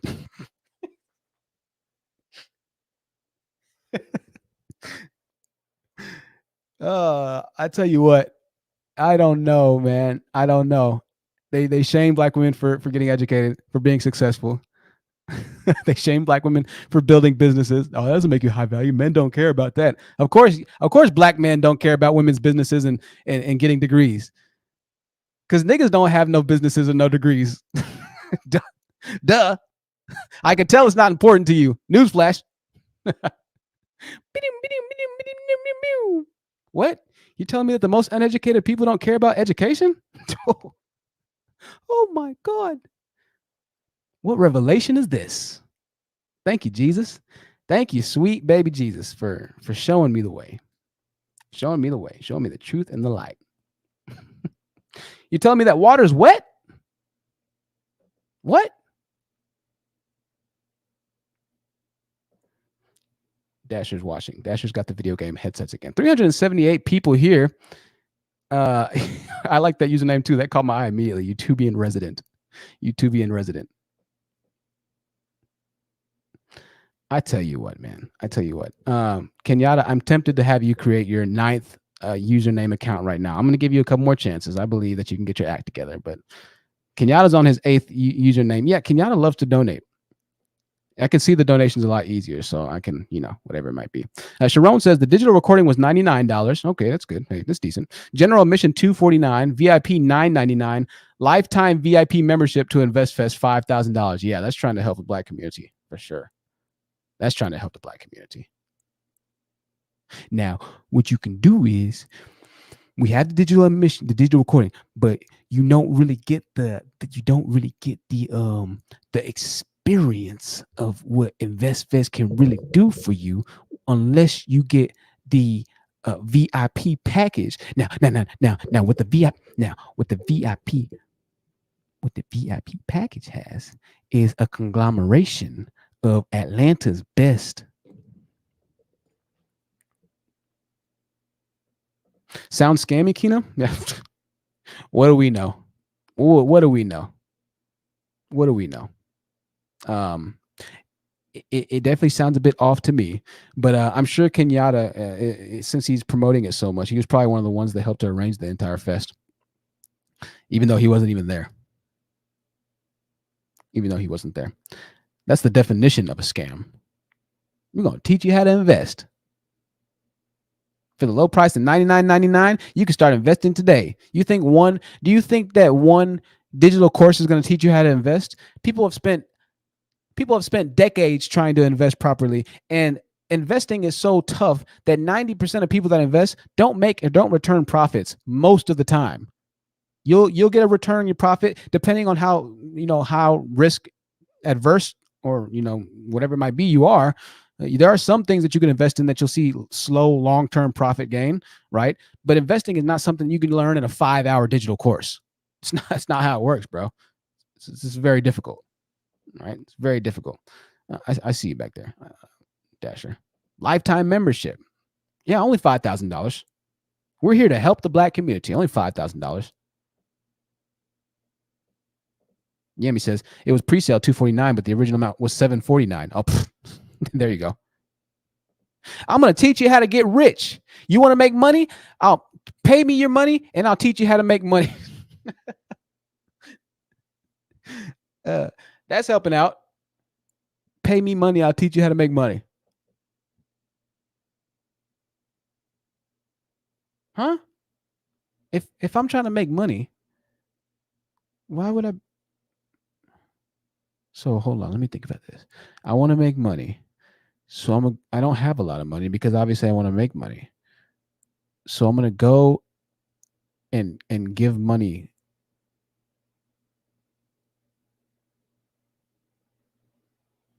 $10,000 IQ. 10,000 IQ. It makes sense to me. Where's my $250? I'm about to go figure out how to make money. Learning IT says so much free info on YouTube. Absolutely. Absolutely. That's what we call a pyramid scheme, ladies and gentlemen. Let me show you a great pyramid scheme. Y'all are going to love this. Now, we showed you, and we saw I Am Academy, right? I Am Academy is hilarious. This is what we call a pyramid scheme. This is really funny right here. All right. I'm going to show you what he's talking about here. This is what Kenyatta's talking about. For our audio listeners, you'll be able to hear this. Here's I Am Academy. This is where Kenyatta was today. With his 99, no, he couldn't afford it. He did the $99 one. He's listening to it right now. Work. There's Kenyatta. Work. Believe. Believe. You can't get tired. This is for freedom. This is for your family. Hallelujah. One more time. Work. I was 21 when I got into this industry. There was no young people. There was no Instagram. It was me and a bunch of old people selling vitamin juice and energy drinks. And I had to go all in. There's Kenyatta. I see him. There's Kenyatta right there in the Navy shirt. If you do your research, you will really see that you're being lied to and you're like a puppet on a string. And for me, this is Kenyatta in 5 years right here, thanks to an invest in whatever in Atlanta. This is Kenyatta on the left-hand side. I couldn't do that because I'm not about to brainwash people, tell them lies for a dollar bill. Like, nah. I've been doing research on this company for a while, and the amount of cringe. Kenyatta, what'd you say, Kenyatta? Kenyatta done turned on his roots, man. Let's see what else we have here. Just talking to this guy. I don't know what it is about him, but I feel good. People want to be around good energy. And when you make other people feel good, people are going to like you. That's the investing advice right there. Go invest. You now know how to do it. Thank you, Kenyatta, for putting all of us on. $5 super chat from Kenyatta. Kenyatta says, learn investing or make TT videos bashing your own kind, all the while begging bitter women for donations. What a clown. Yes, I know. Kenyon.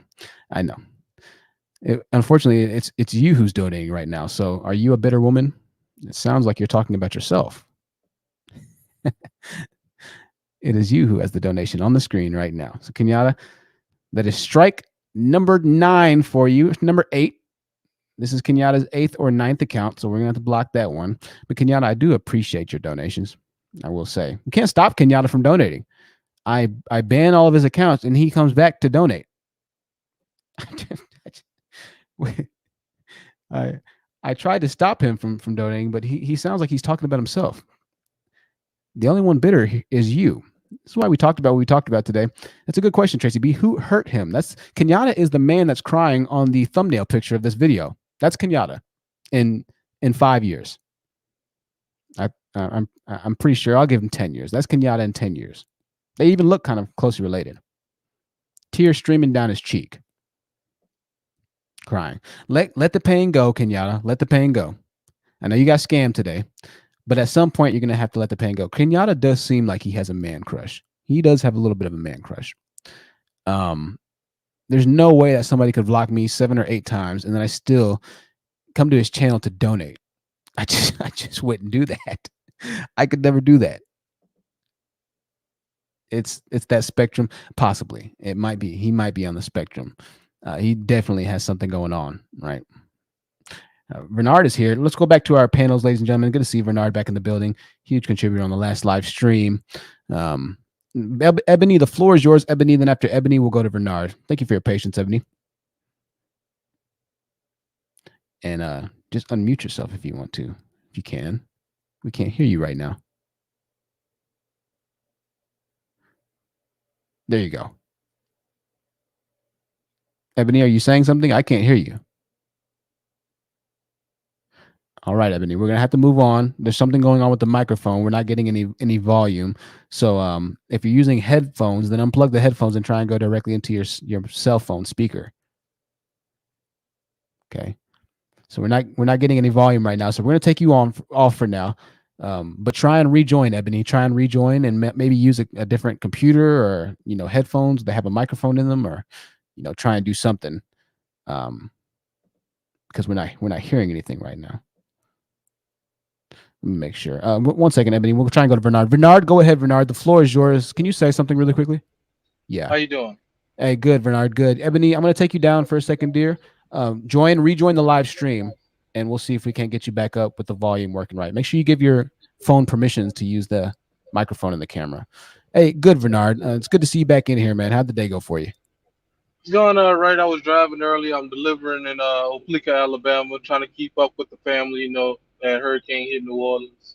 Oh, yeah, man. Definitely, man. Safety and blessings to you and the family, man. I hope everything goes well. You've been listening to a good portion of the live stream? Yep. I had something I wanted to say in the beginning, but I was driving, so I was like, I can't say it. Well, go ahead. Now's your time, man. Well, I remember the original topic was about men with bad experiences, right? Now, I'm not a guy that had bad experiences, and partially I think that's because of the fact that I have a low body count compared to most men. I love it. Right. I take pride in that. But what I have seen in some cases is like what's going on in some parts of Michigan, where they got this system called father by default. And I believe those type of things is what scares some men into going deep into the red pill. And this father by default thing is basically, there was this one case where this guy never even had sex with this one woman, never even talked to her, and she put him down on a birth certificate, and the judge made him father by default. And as he was trying to fight it, there was like, are you really going to bastardize this child? It was like, he had nothing to do with that child, so why should he have responsibility for it? He doesn't even know the mother. Right. So that's one thing that I think scares some men into the red pill. And then what steered me away from the red pill, although I do watch it a little bit because of the fact that, like, I have friends that are in the dating scene, and my son eventually, when he gets old enough, is going to be in the dating scene. So I want to pay attention to how it evolves, because I've been out of the dating scene for 5 years now. Right. I only pay attention to it because of the fact that I got one friend who got into red pill thing back in high school, and now he's gone past red pill. He's black pill, which is where you got your incels, but he also is MGTOW. So he's incel and MGTOW at the same time. He's going his own way, don't want anything to do with women at all. And it was mostly his fault because he was scared to approach. He's gone off the deep end. I mean, that's what the Manosphere and the Red Pill teach for the most part. You know, they teach that it's not your fault, it's the world's fault. You're just a victim, and you keep doing that for years on end, and then eventually you drive yourself into a rut that you can't dig yourself out of. So I appreciate that, Bernard. I want to kind of talk about the father by default thing. I don't know the specifics or the ins and outs of the intricacies of that, whatever it might be, but I would venture to say that is a pretty rare situation or a case if that actually does happen. I think for the overwhelming majority, that's not the case. And I think that for the most part, if you're able to prove through paternity test whether or not the kid's yours, you shouldn't be on the hook for it. I'm not sure what exactly happened, right? But I think for the most part, I would say 90% of cases, if you're able to prove that you're not the father of the child, then you should be okay. You should be okay. So I don't know really that much about that, but that sounds a bit far-fetched in my opinion. It sounds a bit far-fetched, right? And if that's the case, then there's no need for paternity test, but paternity tests still exist. So I'll have to look into that. I appreciate you letting me know, but I'll have to look into that for a second. Yeah, go ahead. I'll let you in. Let's try and finish up. Yeah. It was in Michigan specifically, and there were a few cases around it. Actually, Alba and Preach did a video on it a couple years back. But there was even a case where a man found out that his wife cheated on him, and his first 3 children weren't even his, and they made him father by default. And yes, he raised the children, so I understand that part. But it's something in Michigan that's going on with that. If you want to look specifically into it. And then there was another case where a guy was trying to get the DNA test, but to do it, he had to get the address for the woman, but the courts wouldn't give him access to that information. Yeah, I don't know, man. This sounds like all stuff that nobody has personal experience with. But I mean, if you're saying it, I guess it must be true. You know, I mean, it's anecdotal information, but at the same time, it's out there, so it's worth the research. It's not just anecdotal. I mean, if this is actually happening, this is the severe minority, meaning less than 0.5% of cases. Yeah, Michigan's the only place I've heard about it. Well, even if all the states did it, I just don't know anybody that's actually gone through that. I know you don't. None of us really know anybody that's gone through that. But of course, these one-off cases, depending on, I don't even know what happened. I'm sure if we really dug deep into it, because these guys, you know, black men always give me statistics and whatever it might be. And when I dig into it, I finally realized that the statistics aren't even what they claim to be. But if I really research this thing, I'm sure I'll try and find something, or I will find something that can lighten up the situation a bit. That sounds a bit murky, and I just don't understand how it could play out quite that way, especially not for the majority. But I appreciate that perspective, because that's what we're looking for today. So thank you, Bernard. We're going to move on, but we'll come back to you in a bit, okay? All right.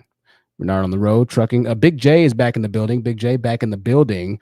After Big J, we're going to go ahead and go to Jedi, and then we'll go to actually after Big J, we'll go to Jayla, and then we'll go to Jedi. Big J, it's good to see you in here again, Big J. What exactly did you want to add to the stream? Well, I'd like to ask a question. Sure. So when we talking about sensitive black men, are we talking about is the issue is black men shouldn't put out their experiences out? Because it seems to me that there are 2 things going on.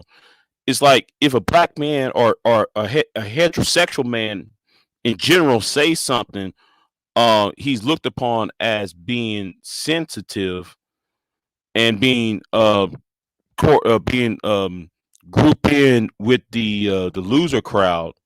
Is that going on, or do you believe that that's really going on, or you believe though that all men who are coming on social media talking about these issues are just losers? What's in your opinion? What let me say, like, which way do you think that what he is? Is it all these men are wrong, or is it that some of these men are correct and some of these men are unjustly grouped in with the loser crowd? So are the guys coming on and complaining about how bad things are out for them? Are they losers, or are they just guys who are at fault? Or are just a victim of the system for the most part. That's what you're asking? Well, okay, I'll go there. Yo, let's start there. Let's start there. Sure. I think that life happens to everybody. I think bad things happen to bad people, bad things happen to good people, and conversely, good things happen to bad people, good things happen to good people. There's always going to be something at some point or another that tests your mental fortitude. That's just the way life goes.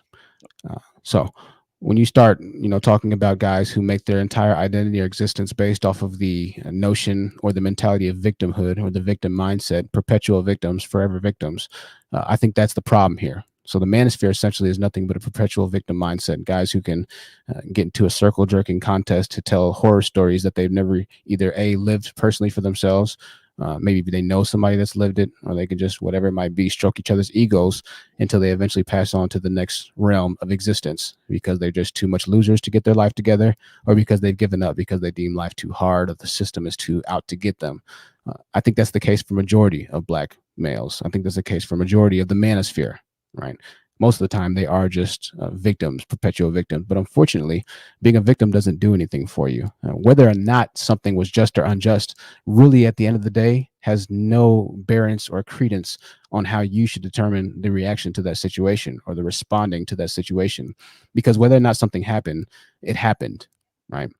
How you respond to that situation is what is more important at the end of the day. If you get knocked down 10 times, then get up 11. You might get knocked down another 50 times, but are you going to stay down forever? No. Of course not. So really, whether or not it was just or unjust is irrelevant. It doesn't matter because it happened. What are you going to do now? And that's the situation that I approach life from. I've had a lot of bad things happen to me, man. A lot of bad things. Whether or not it was right or wrong doesn't matter. If it was right, if it was wrong that it happened, oh man, well, it happened and it wasn't right. So I'm just done. No, I agree with you on that. I agree with you on Right. that. But So, but I what are we think going to do? yeah, but I think on some cases, when it comes to some cases, right, some people are being grouped in unjustly, and like how I'm called the stutter box in the chat room. So I mean, I think some people are being unjustly grouped in this thing, because I think that there are some issues like the disparity between in the education department and also in the economics. And the problem I have with the Black manosphere is this lack of I'm trying to find a better word for it. The lack of decorum. The lack of decorum, and also the lack of understanding of what really is the issue. What really is the issue is the educational gap and the economic gap. And and you're right there. Here's the thing though. The problem is this, right? The problem is that these guys aren't just throwing their hands up and saying, well, things are messed up. Now, what they're taking it to levels of sadism. They're taking it to levels of hatred, that at this point they're attacking all women. They're attacking all Black women for all being a part of the demonized system that they claim that they're so afflicted by. Now they're taking things to a level to where it's going to get dangerous, right? At some point or another. And this is the problem. We had a 15-year-old kid calling the other day, talking about how women could be more feminine, right? This kid doesn't know shit about shit. He's a 15-year-old kid, as he shouldn't know anything. He's young. He should be out living life, playing video games, not hanging out in the manosphere, right? So whether or not something happened justly or unjustly, for that 15-year-old child, it does not matter at that point, because what he's tying himself and aligning himself, the mindset that he's linking his identity with, is one that was that's going to turn essentially him into not what a 15-year-old child should be, right? So the manosphere has centered themselves around the victim, the hatred, the echo chambers of demonizing women because women are just so bad. When in reality, the bigger thing that they should have been identifying with is the solutions to the system that they claim is so bad, right? This is the biggest problem I think that's happening with the manosphere. This is why I call most of them losers, because when they actually do have solutions brought to them, for instance, I had guys on a panel one time. I was on one of their panels and they were talking about how one of them was on child support and baby mama drama, whatever it might be, right? So I said, okay. Okay. I get it happened to you. Let's just say that you were perfectly fine. She did all of you horribly. It was like 3 or 4 of them. They all had baby mothers, right? All your women did you horribly, and it wasn't your fault. You did everything perfectly right. Cool. What's your solution now? What are you going to do about this? Are you going to sit online and harp? Or are you going to try and find loopholes? Are you going to try and hire lawyers? Are you going to try and educate yourself or educate the next generation of males to actually become lawyers to change the laws? Because simply telling a guy that, oh, this could happen to you, that doesn't solve your problem. But the manosphere doesn't want to solve problems. This is why I say that they're losers, because losers don't solve problems. Winners solve problems. When you look at the numbers of the manosphere that reach into the millions, the black manosphere that reaches into the millions, it becomes very evident that these guys don't want to solve the problem. They simply want to harp. So that's why I align being a loser with just about all of them. Now, yes, are there guys that are in the manosphere that are legitimately seeking out help? Yes, that 15-year-old kid, that 19-year-old kid might actually be looking towards Coach Greg Adams, towards Kevin Scamills as a masculine figure that he doesn't have. But the problem is that that's not a figure that you should be looking at. They claim to be a group of guys that always try and make each other better. Oh, the manosphere is about making men better versions of men. It's about this and that. No, it's not. The manosphere is about harping about women. And when you're not talking about women on a live stream or talking to women, then your numbers are severely lower. Like more than 80% lower. All right. For all these guys, the second they take women out of the equation, guys stop watching, because manosphere dudes don't want to hear how to make themselves better. They want to get into these circle jerking competitions, into these hateful echo chambers online, and watch women get eviscerated. Right. That's what they really want. Right. They don't want to solve things. Right. Because it's always about 1 minute they talk about big booty Brenda, her badass kids, and then the next minute they're gonna blame Pookie Ray. And I'm glad you said that. Let me show you something. Okay, let me show you something. I'm glad you said that. This leads us to our comment of the day. Welcome back, Kenyatta. Welcome back. Kenyatta has an airplane now, ladies and gentlemen. Kenyatta has an airplane. Big Jam will come right back to you. That's a nice plane, Kenyatta. Congratulations. Very nice plane. We have our comment of the day here. We have our comment of the day. I want to show you guys this. This comment was made by a black male, obviously, right? And he said this, and I want to show something else to you. Big J, you're spot on. You're spot on. Comment of the day. Here we go. It says this: when the female caller, here we go with the grammar.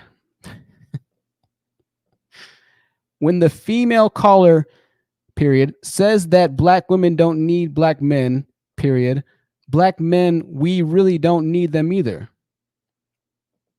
White women are much more feminine. White women are much more feminine. This is a sentiment that's echoed in the black manosphere all the time. That's why Kevin Scamills interviews white women, asking them how black women can do better. He'll prop up the image of white women, right? Let me show you something. So black women are more masculine, right? This is what a lot of the black manosphere says. We know that to be true. Big J, you and I both know that to be true. You and I both know that to be true. Let me show you a video. I did this video. I covered this video in the live stream with the Fresh and Fit. Actually, it was an upload with the Fresh and Fit guys, right? They claim that black women are so masculine. But I'm going to show you what the Fresh and Fit podcast is pretty much based on. By the way, most of the women that they interview on the Fresh and Fit podcast aren't black women. Newsflash, they're not black women. Well, the thing is, if that's the case, are you the type of man? It doesn't have to be, but that's what I'm saying. Like, are you objectifying? Like, if that's the type of way, like, do you feel like men should pay all the bills in the household? I stopped. She said earlier, like 500,000. No, you can plus. continue asking her. I finished. Yeah. This conversation with me is over. You can continue asking her. Now, this is a white woman saying this. This conversation is over. But I thought white women were more feminine, though. I thought she was more feminine. Huh? What's going on? It doesn't have to be, but that's what I'm saying. Women cooks, dude. You should probably make one fucking meal for your fucking wife or something. Don't be. Oh, wow. How feminine. How feminine. Let's watch one more video. Let's see just how feminine the Latina woman is. As if the crazy Latina woman stereotype doesn't exist, right? That doesn't exist. A complete fallacy. They're more feminine, though. And right. Everybody knows about the crazy Latino stereotype. That's a fact. Everybody knows about it. All women have attitudes. All women have good women. Let's watch this. Nobody said I don't want to be here. Why do you have to go from 0 to No, 100? because you've already been. Do you see any black women on this Fresh and Fit podcast episode here? Most of the women that they interview are not black women. And this result is the same on every single podcast. They get destroyed by these women. Destroyed, eviscerated. Yet somehow Negroids who have subscribed to them to the amount of higher than 500,000 still wouldn't call this Latino woman masculine. Oh no, she just I don't see one black woman here. You niggas think that black women are the only ones that can have an attitude sometimes or some shit like that. Listen, bro, all women can have an attitude. Latinos are known for having attitude. Been disrespectful in the beginning. Please Why? tell me. What is have the I been animosity? disrespectful today? Have I been disrespectful? I feel like it's a at all masculine. since I've been here. Well, Please tell me. Toxic. Remember at the what have beginning, I right? done? No, but at the beginning, right? You said you're You see how slow he is to speak to her? Well, I don't want to piss you off. I don't want to piss you off. He can't just outright call her. He won't just call her masculine. But the very words he'll echo about a black woman saying the exact same thing, he'll say, "Well, you're masculine. That's why a guy doesn't want you." Niggas shit on their own. But when another race of woman does the very same thing, another race of women pisses on them, they'll laugh and just say it's a shower. It's a golden shower from heaven. Niggas have no decency here. Black women are the most masculine. The entire panel is them getting destroyed by mostly Latinas. Hey, yo, AK33, welcome to the panel. We'll let you go after Ebony Rudolph. Ebony Rudolph, go ahead. The floor is yours. I'm trying to see if we can hear you this time. Unmute yourself, Ebony. Ebony, we're having some problems here. Latina women could be on that show, straight up curse them out. White women straight up curse them out. Under the comments, man, that black woman was so masculine.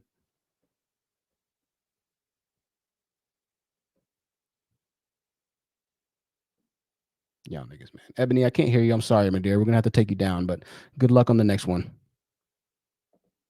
Ms. Know-It-All for $2 is fresh that he don't date black women because of attitude. Them niggas don't date any women. None of those women respect him. But yeah, that's exactly what he said. I've heard him say that very same thing. They'll tell a black woman that she has an attitude. They'll feel really strong about it. When a Latina woman asks, well, now I don't want to make you mad now. Remember the beginning when God made the heaven and the earth? They real cautious about that. Real cautious about it. They'll disrespect a black woman right to her face in a New York second. Well, I don't date black women. I don't like black women's attitude. They said that about a black woman while she was on the panel, and she wasn't saying anything. She didn't say a single word. She just sat there, took a sip of her drink, didn't say anything. I said, man. Man, oh man, oh man. Hey, yo, hey, Yoka, 33. I appreciate you being here. Hey, Yoka, the floor is yours. Unmute yourself and go ahead. Hey, Yoka, I can't hear you either.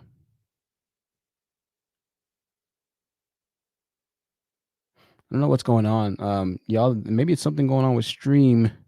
Hey, Yoka, I can't hear you either. Man, we're going to try backing out. I'm going to try backing out. Hey, Yoka, try and join the stream again. I cannot hear you. We'll just make sure that it's not me. We can hear you, man. Okay, perfect. I can hear Yeah, you. we can hear you. Okay, thank y'all. Hey, Yoka, I'm going to take you down, but click the link again. Hey, Yoka, click the link again. Kenyatta's still donating, ladies and gentlemen. Kenyatta's still donating. Kenyatta, be careful. You need to be able to afford gas for your plane here. All right. Jedi, thank you for your patience. Jedi, the floor is yours. No problem, man. Hi, how's everybody doing? Everyone on the panel, good to see y'all.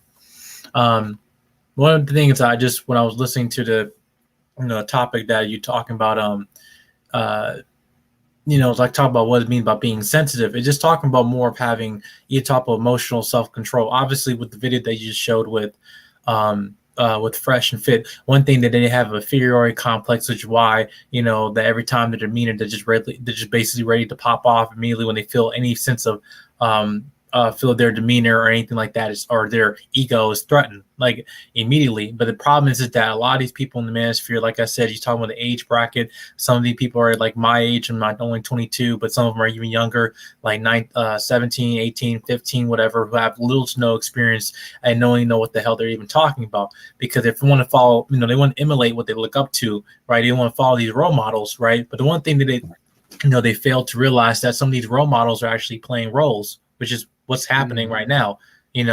These role models are playing a role just to reap benefits off of, whatever, selling these courses, as you just mentioned, talking about pyramid scheme. Hey, you pay this fee, then you can get the knowledge of how to get 50 girls and blah, blah, instead of just talking about having character and, value, everything, just things that, can you hear me? Yeah, I hear you. What the hell is that? That's Heyo. That's Heyo here. She's trolling. All right, he or she's trolling, but that was pretty funny. I'm not gonna lie.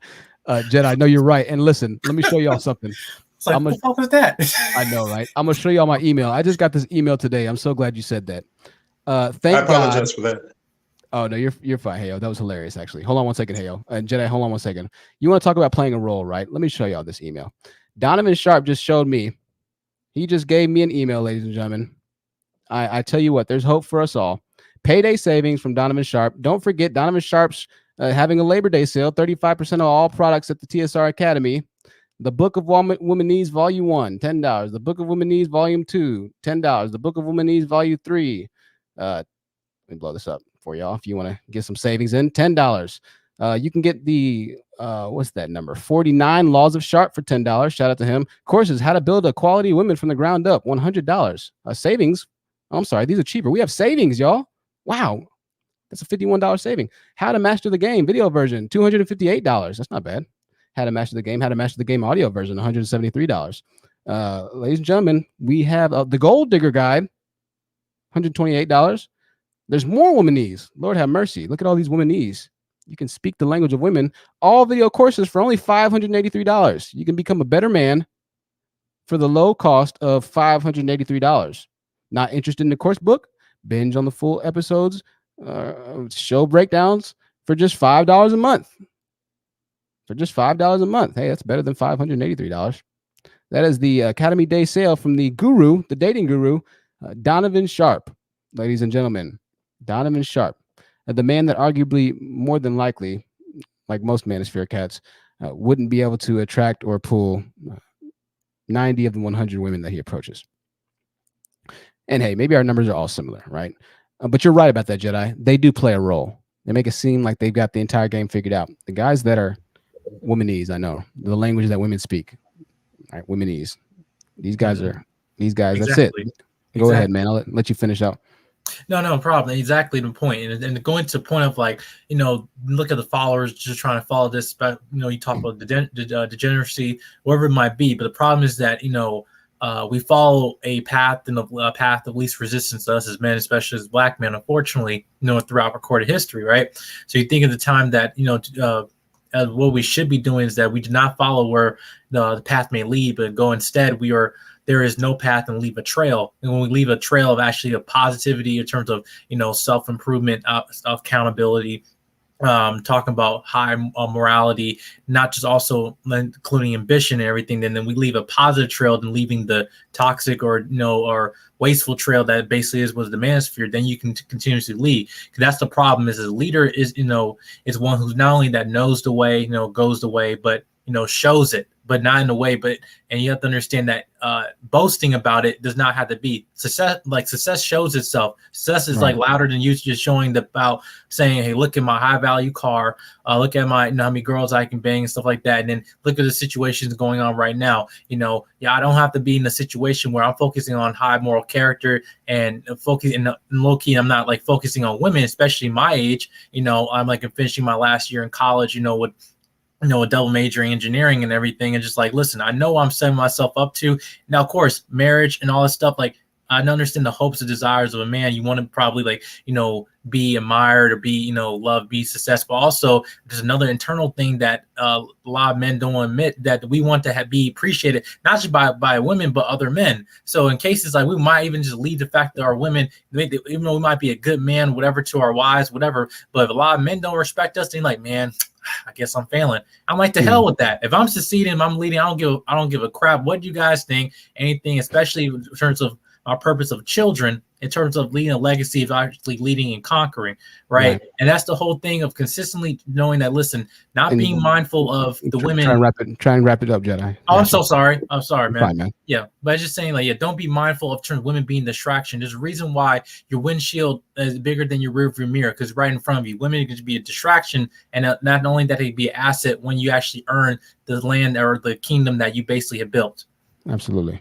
No, very well said. I appreciate that, Jedi. Y'all in the comments. Thank you, man. Y'all in the comments are hilarious, man. I read y'all's comments and y'all are hilarious.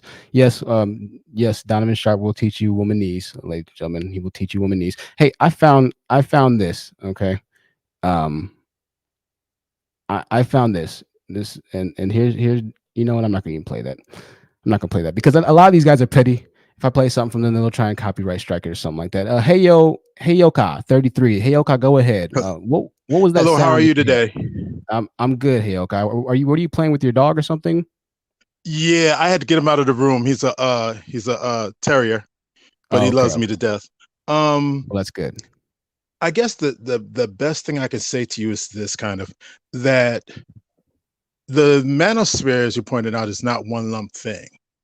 And one of the things that I would tell you is this, is that today's modern woman wants a traditional man as far as intelligence and as far as capabilities, but they don't want to be traditional women. So a lot of times when you're looking at what you would term some red pill, not all of red pill, I can't speak for all of that, but you're looking at a response to a female reproductive strategy. And because you're looking at that, okay, men have a reproductive strategy, women have a reproductive strategy. Okay, this is why you look at a lot of times that you can run into a situation where that's not your child, but you're taking care of that child nevertheless and not know it. Like the previous caller said about the laws. I read the same article about the man being made a father, whether he wanted to or not. Now, let me ask you a question. When you look at the reproductive strategies, hypergamy, which is what the manosphere is a response to. Right. So let me ask you a question. Do you know anybody that's a father to somebody that they're not the father to personally? Yeah. Oh, you do? Definitely. You know a lot of at home. I am. You are. I am. Most men don't want to take care of another man's children. Wait. So are you taking care of I'm stepdad. What? So your name's on the birth certificate? No. Oh, okay. I took over the responsibilities though. That's the story that was in Detroit. That a man's name is on the birth certificate, which is genetically. I understand that. I read the same article. But you told me that was a situation for you. No, do you know anybody whose name is on the birth certificate, falsifying their actual genetical ties with that child? Do you know somebody? No, you don't. Well, I know you don't. No, both of us know that you don't. Now let's talk about you for a second. You're a stepdad, but you don't want to be a stepdad. Oh no. Oh, I've been a stepdad for years. My kids are grown. Oh, okay. Oh, all right. Well, nice. Congratulations. My kids are grown. I look after my grandkids too. So that's awesome, man. That's awesome. So why are you trying to tie this into a negative outcome or situation? No, it's not tied to a negative outcome at all. What I'm saying to you is simply this. You made it seem, you related it to the Detroit situation, the caller who's said that. No, I'm talking about the female reproductive strategy. I'm saying to you the relationship is that for one strategy to win, another either must be compromised or not used at all. Consequently, what happens is that because of women being hypergamous, marrying either at their level or above, what happens is you have a discarding of a significant number of men simply because they don't rate. And when I say rate, I mean economically. So the girls don't look at them because they don't have any money. Okay. And the guys consequently don't have any money and won't make any money until roughly about between their 30s and 40s at best.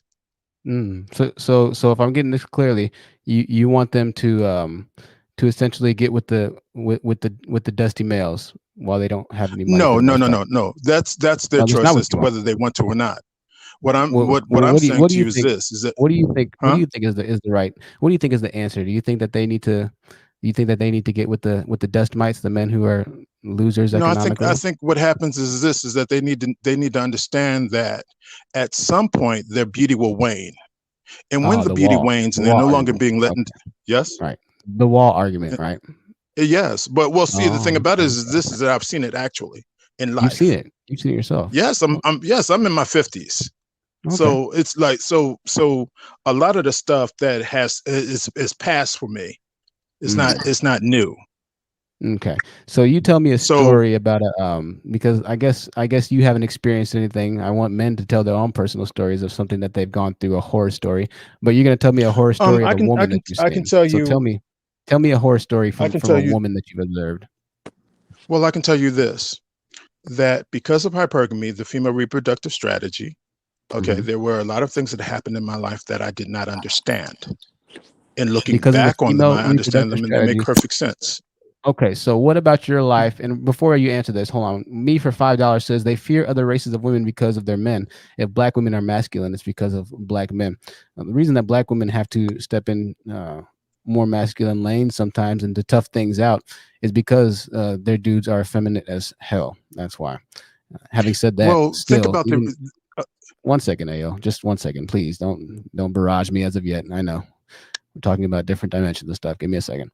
One of the reasons why, and this is crazy, this is one of the reasons why black women are damned if they do, they're damned if they don't. Because just like our counselor friend who last week said that she has a hard time finding a guy that's educated, whatever it might be, they see education as masculine, right? They'll try and call educated women masculine because they're so effeminate and they don't know how to grab their balls and to see something through because they can't compare in the same way as a lot of our women can. They will effeminate, that's even a word, they will feminize themselves and put the more masculine identity on the woman. This is why so many of them say, oh, well, she's not letting me lead. Oh, well, they're not following me. They don't let me lead, whatever it might be. Nobody's following you because you're not masculine. You're not a leader. You're just laying. You just sound like a dweeb. You're a victim. They don't have any masculinity themselves. And so since they don't have any internal masculinity, they go around deeming what masculinity is, right? Well, you're masculine, so I don't want to. Can I ask you something? Sure, Hale. Ask me. What I was going to ask you is simply this, is that do you think that it's possible for a man to raise a girl to be a woman? And if you tell me no, then how do you think it's possible for a woman to raise a boy to be a man? Consequently, you get a feminized man from a woman raising him. And so in single parent families, there's no intergenerational wealth that's passed down. Okay. Let's talk one thing at a time. Let's talk one thing. Let's not talk about wealth. Let's answer your question before we get back to it. Okay. Oh, all right. Do I think a woman can raise a man? No, I don't. Do I think a man can raise a woman? I'm sorry. No, I don't. And vice versa. It takes both parents. Is that so? Is that okay? If if we go according to that logic, then what happens is that if that child looks like his father and the mother is estranged from the father, her anger has to go somewhere. And consequently, what happens is that it's not, I'm not putting black women down because I'm married to one. My mother's a black woman. You're kind of all over the place, man. You're kind of all over the place. Why does she have to be angry? You think every black woman that isn't with the father is angry at him? No, I didn't. No, I didn't say she was. No, I didn't say she was. I know. Hale, I didn't say that she was. I said if she's angry. Here's the problem, Hale. I think you think you're a lot smarter than what you actually are. You're really kind of hard to follow. You start talking about this, then you start talking about interdimensional wealth, then you start talking about. No, I said intergenerational wealth. I know. Without the father there's an impact on the family. I'm being satirical and facetious. I'm trying to make it funny. I understand. All right. You're kind of all over the place. You're snaking left and right. Just because a woman doesn't have the child's father in life doesn't mean she's going to have to take out the rage on the child. A lot of women. Well, that's what that's why I didn't put it in. That's why I didn't put it in that term. But you did say that. You said who is she? You said who is she going to end up putting her anger on? Yes. So the child in this case. No, I'm saying if the child resembles. I'm saying to you, if the child resembles the father, she's going to be angry. No, it doesn't mean that. It doesn't mean. Don't get me wrong. I have a brother who was who I can honestly tell you. I asked my mother, well, why didn't you teach him against his father? She said, no, he needs to know his father. No, I know very clearly that. I'm not saying that all black women are angry or anything like that. I honestly don't know what you're saying, to be honest with you, man. Well, Not what trying I'm to be saying to you rude. is that you have two reproductive, in a nutshell, you have two reproductive strategies that are going on. Consequently, this is what you're looking at. This is why when you look at feminized black men, okay, you're coming up with single parent families where mothers dominate their sons. So don't tell me if you can tell me at the same time that you don't believe that a woman can raise a boy to be a man. Don't turn around and at the same time denigrate black men for being effeminized because of their mothers. It doesn't work like that. You either have it one way or the other. Okay, so in the end of the day, it's black women's fault, right? Pretty much. No, I didn't say that it was. Okay. What I'm saying to you is that when you Well, hey, yo, what I'm saying to you is that you're seeing the repercussions. Right. You're seeing the repercussions. Okay, because I would tell you like this. It's like someone said to me, "Well, he was a bum." Well, you chose him. Right. Women choose whether a child is born or not men. Women choose whether a man will sleep with them, not men. I thought you didn't like when they were hypergamous, though. That is hypergamy. Well, I know, but I thought you that didn't is like within the realm of hypergamy. You thought I didn't what? I thought you didn't like hypergamy when women date up. Can I speak? Yeah. No, my wife is hypergamous. Okay. Okay. Well, hey, yo, that was about as clear as mud. We'll let Miss Know It All go. We have $5 super chat from Lin here.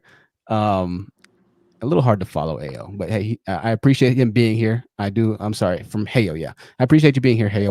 We'll let Miss Know It All ask you a question after these super chats. Orange Cat 999 for $10 says a male reproductive strategy is to pump/dump women promiscuity, which also contributes to the chaotic paternity. Why does the Manosphere still encourage and promote male promiscuity? Well, it's because women's fault. Orange Cat, there's your answer there. It's women's fault, and they can, say pump and dump as much as they want, but at the end of the day, it's women, of course. Kenyatta, we're going to fix the black community on YouTube. Thank you again, Kenyatta, for the donation. Nia, for the $5 donation, says men choose who they get pregnant. No, it's the women's fault, Nia. Of course, naturally, it's the women's fault. Miss Know It All, thank you, Nia, for the $5 super chat. Miss Know It All, the floor is yours. Go ahead. What did you want to ask Heyo here? Heyo. Well, I wanted to speak to what Heyo just said. As far as he said, I agree. Yes, it's a little difficult. A woman can't truly teach a male to be a man, and a man can, and a woman can only rear her daughter in a certain way, but she can teach her son to be a good person and instill good values. With that said, he made the point of we're choosing wrong. But if 85 out of 100 males, black males, are wrong, should we, and we are race loyal, and black women are race loyal, and black women are taught and indoctrinated to stand by black men, ride or die, be the cleaned up woman for them, build a nigger, breathe life into them, be that everything to them, even when they have nothingness. And now you said something about hypergamy. So if a woman is successful, educated, doing well, why do black males want us to date backwards down? Because I've seen it happen. I've seen it with women in my family. I've seen it with friends. They date these guys. They go through the ride. They do everything they're supposed to do, ride or die, build a nigger, clean up woman, and only for these men to, at the end of the day, are looking for the next best thing. They move on to other women, even though you done invested. Let me finish. I'm not gonna be long. I've seen women, and even myself, I'm guilty of, but not for a very long time, invested in men who eventually moved on to the next best thing. Because now that you've cleaned him up, you've polished him up, you've gotten him together, he doesn't even stay. So like Honest said, the truth said, damn if we do and damn if we don't. We can't win. If we try to date hypergamous, we can't, because black males that do well usually date out. If we date backwards with Pookie and Ray and Tyrone, you invest time, energy, love, and sacrifice, and you still lose. So what are we supposed to do? That's a good question, Miss Know It All. That's a good question there. Can I respond to the lady? Can I respond to the lady? You can respond to her, not the lady. You can respond to her. Yeah. Yeah. Okay.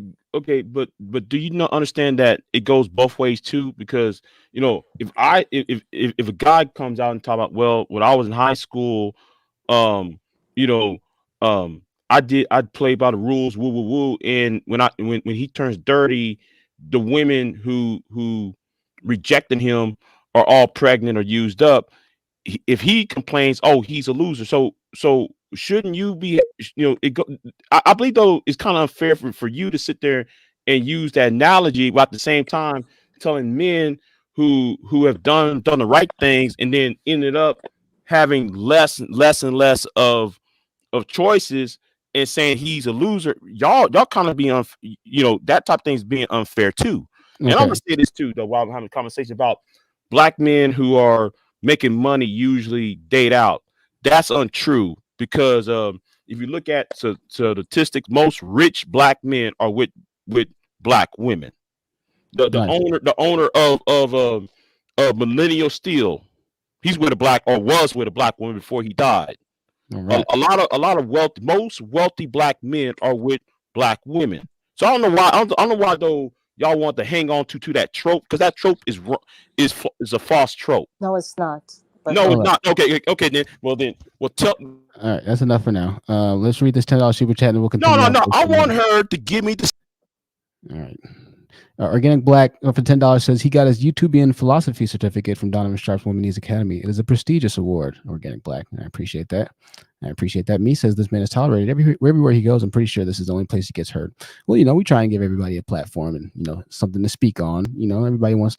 Everybody hops onto YouTube and everybody's extremely educated. So I think that I have a platform and I like to sound like I know what I'm talking about. So I want others to feel the same way, right? And we all have a voice. We all have something to say. So I completely understand. Big J, I'm going to let you calm down for a second. I know things are getting heated, Big J. I know you waited for a long time, but we got to be nice, right? Remember what we said in first grade? Treat others like you want others to treat you, Big J. The golden rule, right? The golden rule. If you can't say anything nice or in a nice way, then don't say anything at all. So we're going to go ahead and tone on the emotions. We'll bring you back up. I know you didn't mean it. We'll let you back up and we'll let you answer that question or ask her that question in 1 second, whatever it might be. But there was one thing that you said. I can't remember now. My memory evades me at this point in the live stream. Oh, that's right. You said that when the guys are nerds or when they make money and the women don't choose them. Let's go ahead and ask Heyo, because Heyo said that his wife was hypergamous. So Heyo, were you the nerd, or were you a guy that is educated or whatever it might be? Heyoka 33. Oh, I unmuted you. Go ahead. You said that when the guys are nerds or when they make money and the women don't. We'll wait for Heyoka because he's watching on YouTube right now. So Heyoka, make sure that you watch on the StreamYards app, not the YouTube, because you're going to hear that delay and we'll hear that delay as well. So make sure you just watch on StreamYards so you can hear, and then I'm on your stream right now. Oh, okay, no problem. So you asking a question? Yeah, the question was, Big J said that the guys who are educated pretty much don't get women and yada, yada, yada. So you're an educated guy, it sounds like, right? Yeah. Okay. And you said your wife married hypergamously to you. Of course. Yeah. Awesome. So you make a decent amount of money, able to provide in a semi-traditional role. I'm not saying you have to pay everything, but you were a 3 kids, 2 grandkids. Yeah. Nice. So would you have classified yourself as the nerd, quote unquote? The nerd, yes. Not a nerd, the nerd. The nerd. All right. What age did you get married? I got married when I was 34. 34. And my wife was reaching what you would term the epiphany stage. Oh, the epiphany stage. Well, we'll come back and ask about that. That's before the wall, I assume. What, 2 years before the wall? It's after the clubbing and everything. And it's before the wall. So your wife is older than you. Is what? She's older than you. No. She's 5 years younger. Oh, she's younger. Okay. Well, we'll come back to you in a second. So Big J, back to you now. There's a nerd that got married. What did you have to say about that, Big J? About him, about the dude who was just talking. Right. Only thing I'm hearing from him is BJS. That's the only thing I'm hearing from him is BJS talking points. All that I'm hearing from him is what Obsidian would say. Okay. Now, So what is that? What does I that mean, mean? because everything he says is the first. When he said the wall, I said, dude, you know, you already lost the argument when you talk about the wall. He already lost the argument when he talked about, you know, what was it called when his wife turned 34 or something like The that, and his wife epiphany turned stage. that. I haven't heard that one before. The epiphany. Yeah. Yo, that is a manosphere talking point. Yes, it is. You know, and Big J, I'm starting to like you. Big J, I'm starting to like you. well, I thought you liked me when I was on Grandmaster Troll's channel when I was saying the same thing. Oh, I don't remember that. So we'll go with that too, though. We'll go with that too. Okay, but you know, every time I hear that the wall talk, and that's one thing though, they got to stop that wall talk shit, right? You know, she's gonna hit the wall. Well, some of you niggas have already hit the wall before that. I mean, some of y'all hit the wall when y'all was 15. Some of y'all hit the wall when y'all was 25. I mean, some of y'all, you know, everybody at some point is going to hit the wall at some point in life. So can we just stop with that wall talk? Because the only thing we doing is repeating what somebody else say. You know, it's time to stop that bullshit. But the only reason I'm, you know, but back to that point about black men going to white women when they get rich. If you go to any NBA or NFL, if you ever are really into sports, go to the NFL, NBA, blanket. You know, when they have their little meetings, and look at the wives and girlfriends of these men. Okay. You know, most of these men are with black women. So I don't know why though they want to keep on harping on this. Well, he went to the NBA. He's with a white woman. That's not even true. So why is we keep on repeating these false tropes? That's very, very wrong.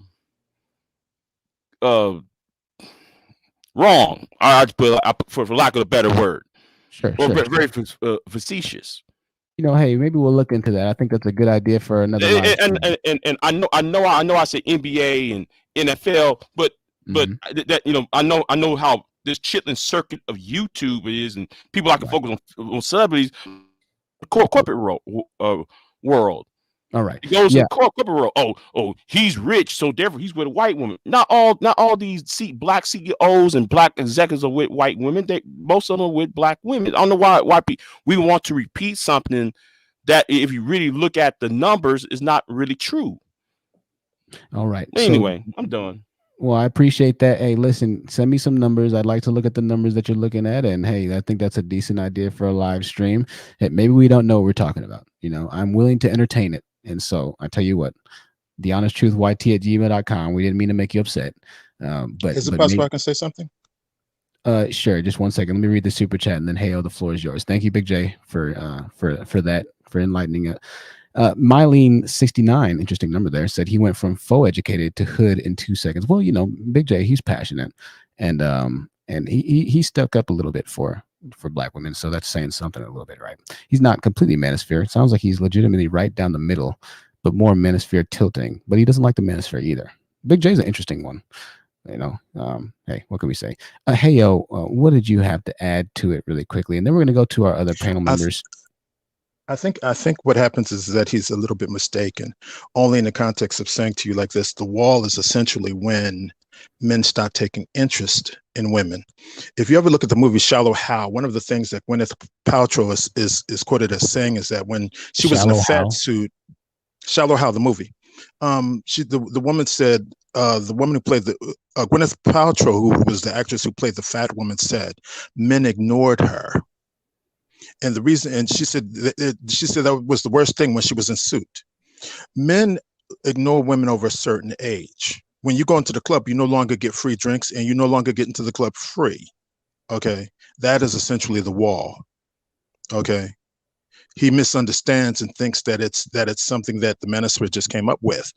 Okay, when in actuality, I was at a club in where I live, and two women came in. They were 35 to 40. But the guys wouldn't even go near them. And how old are you? Oh, I'm in my 50s. So what are you doing at the club? Oh, this is years ago. You know, before COVID and all that. What are you doing in the club? Huh? What are you doing in the club at 50? I think they have more of a right to be in the club. Oh, no, not in my 50s.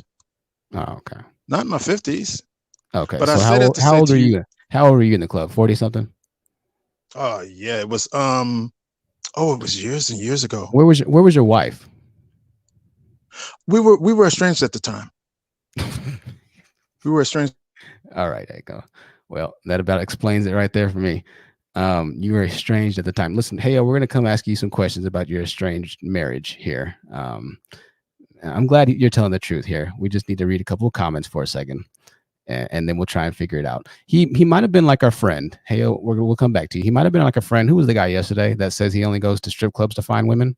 Our stripper friend. He's gonna come pick me up. We're gonna go to the strip club when he comes down to Texas. So I look forward to that. Hey, if you're a member of the channel, I think what's the first membership price? $2.99. Somebody let me know.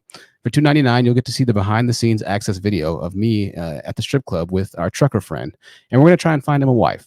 All right, he's gonna come down.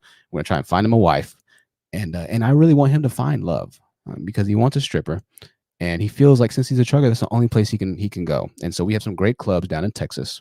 I frequented some of them in my ultra dust days. I used to sit in the club in the corner, try and hide.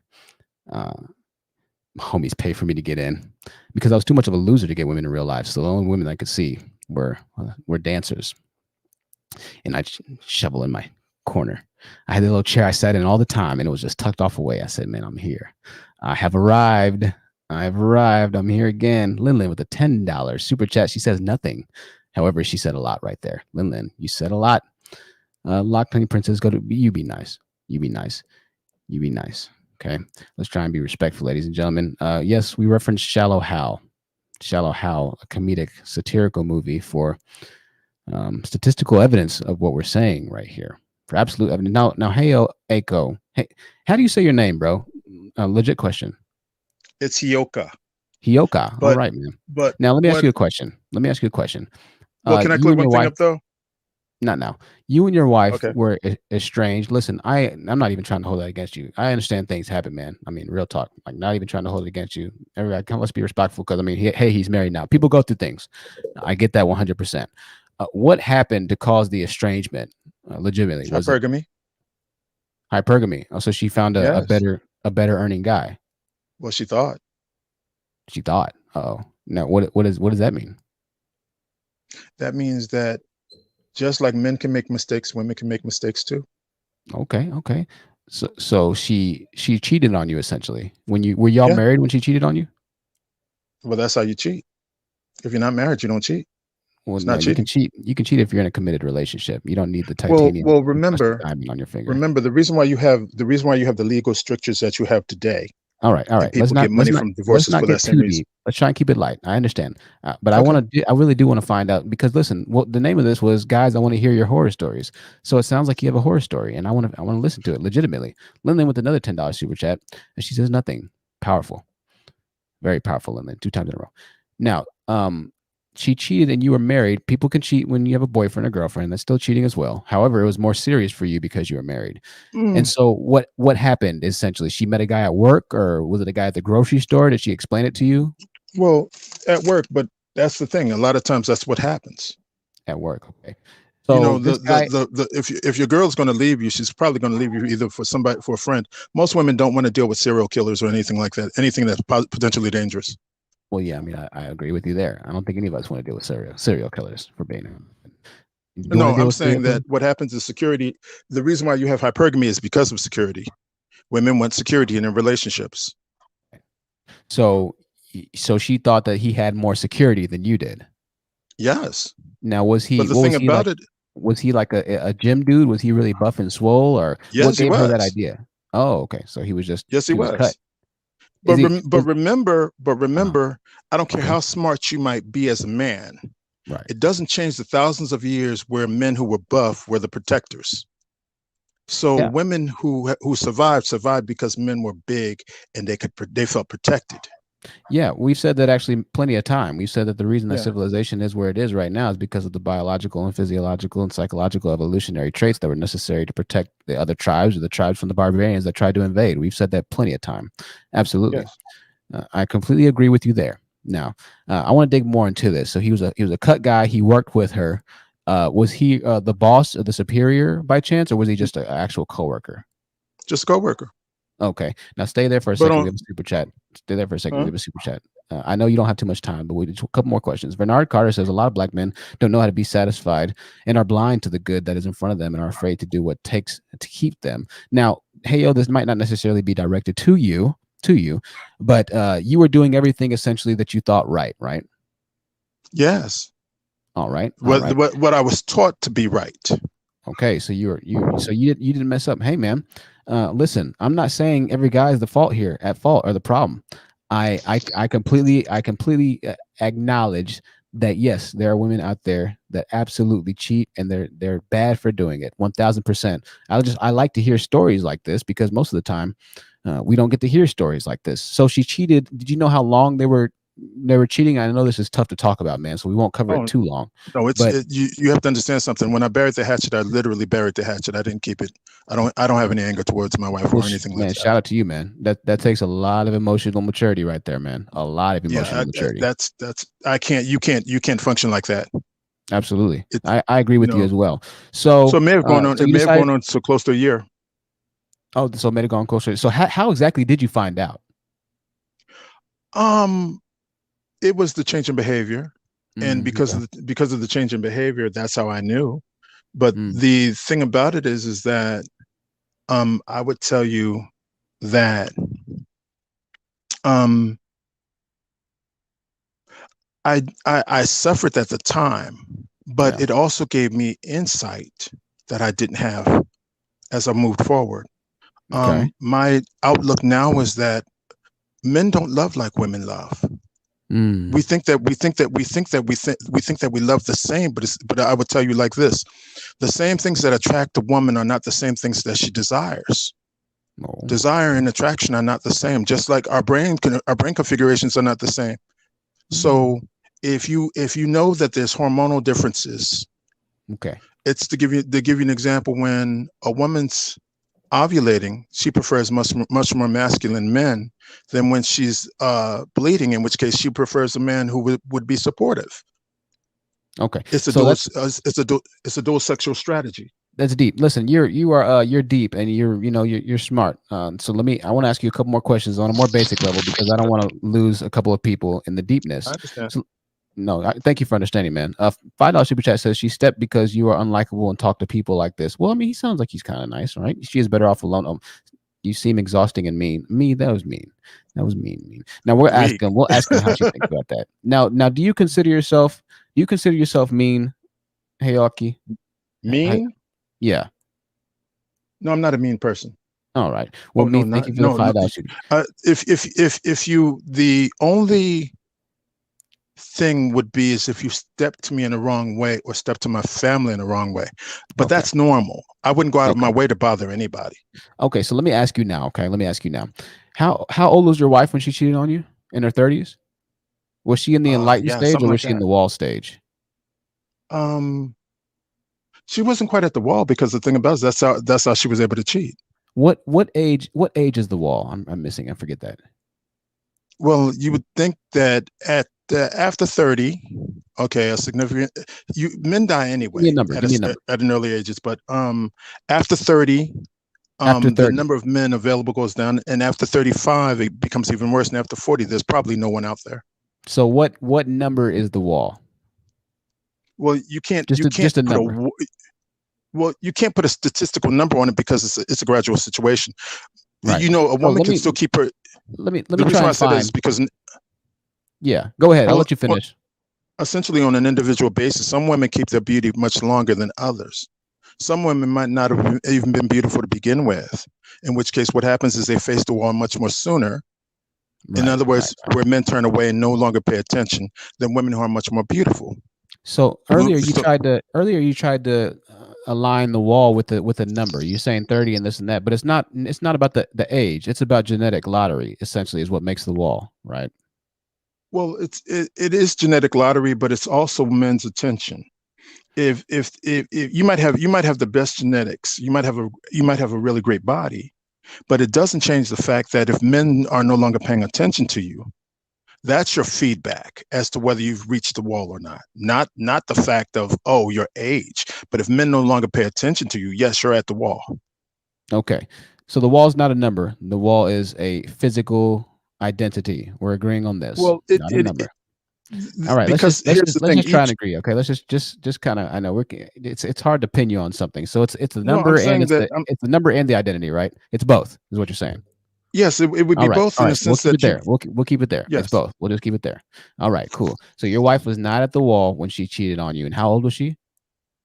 What is it? 32, 33 maybe? 32, 33. Okay. Yeah. So she was approaching the wall. Is your wife at the wall now in your relationship? I would think so. Okay.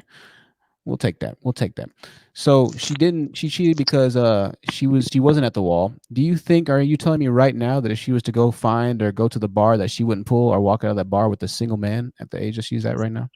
Nearly any woman that walks into a bar and says, "Listen, is there anybody to sleep with? We'll find someone." Nearly any man who does that won't. So what is this? I agree with you there. I think we find something to agree with. What is this wall that these guys, and I'm gonna put you on pause for a second.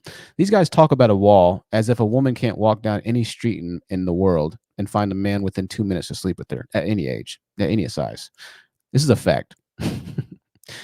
I have a friend, a Facebook friend, and I went to high school with her, and she put a picture up of how many guys she has in her inbox, and it was something like over I think 5,000 likes on Tinder, something crazy, right? I thought it was a Photoshop picture, and so I sent her a message. I was like, Dominique, is that your actual Tinder account? And she was like, yeah, or whatnot. Dominique's a cool chick, you know. She's just a normal chick. She's cool. She does tattoos and stuff. Cool chick, right? Really cool chick. 5,000 likes on Tinder. Let me tell you something. The wall does not exist for women. I hate to break it to you. The wall does not exist. Every single woman in America at any age can find a guy that's willing to lay his jacket on the floor and let her walk across it in the puddle. I guarantee you. And this is why guys are so upset. They try and make up and conjure this. There's a wall, and you got to watch out because after you get to a certain age, no, not in 2021. Dudes are so thirsty now. They'll take anything, absolutely anything. When we were talking about OnlyFans earlier, guys criticizing OnlyFans models and things like that, but it's the men who are paying for the OnlyFans subscriptions to begin with. It's not the women that are paying for them. There is no wall. Hey, Yoka, you and I both know that if your wife walked into a bar, whether now or 10 years from now, she'd walk out with the guy in minutes. You and I both know that. I think you misunderstand. I think you misunderstand. I don't misunderstand. Guys are thirsty. Your misunderstanding is that you're conflating having sex with a relationship. All right, I know. Now it's conflating having sex with a relationship. They'll just want her for sex, but they won't want the relationship. Well, I thought the wall was physical identity and physical attraction. Oh, now the wall is actually getting married, right? Niggas don't want to get married to begin with. So niggas, the wall for black women, unfortunately, starts from birth. Niggas don't get married, man. All right. They just don't. I'm glad you did, though. I'm glad you didn't contribute to the 70% of children that are born in a single parent household. That I'm glad for. Unfortunately, you're the minority, right? All this wall talk. Yeah, my voice right now, it's extra bassy right now. It's like this when I talk for a while and I don't drink any water, but I like it because it sounds more radio-y, right? It's a little bit of vocal fry too when you talk like that. It is purposely. I wish my voice was always this deep, but it's not.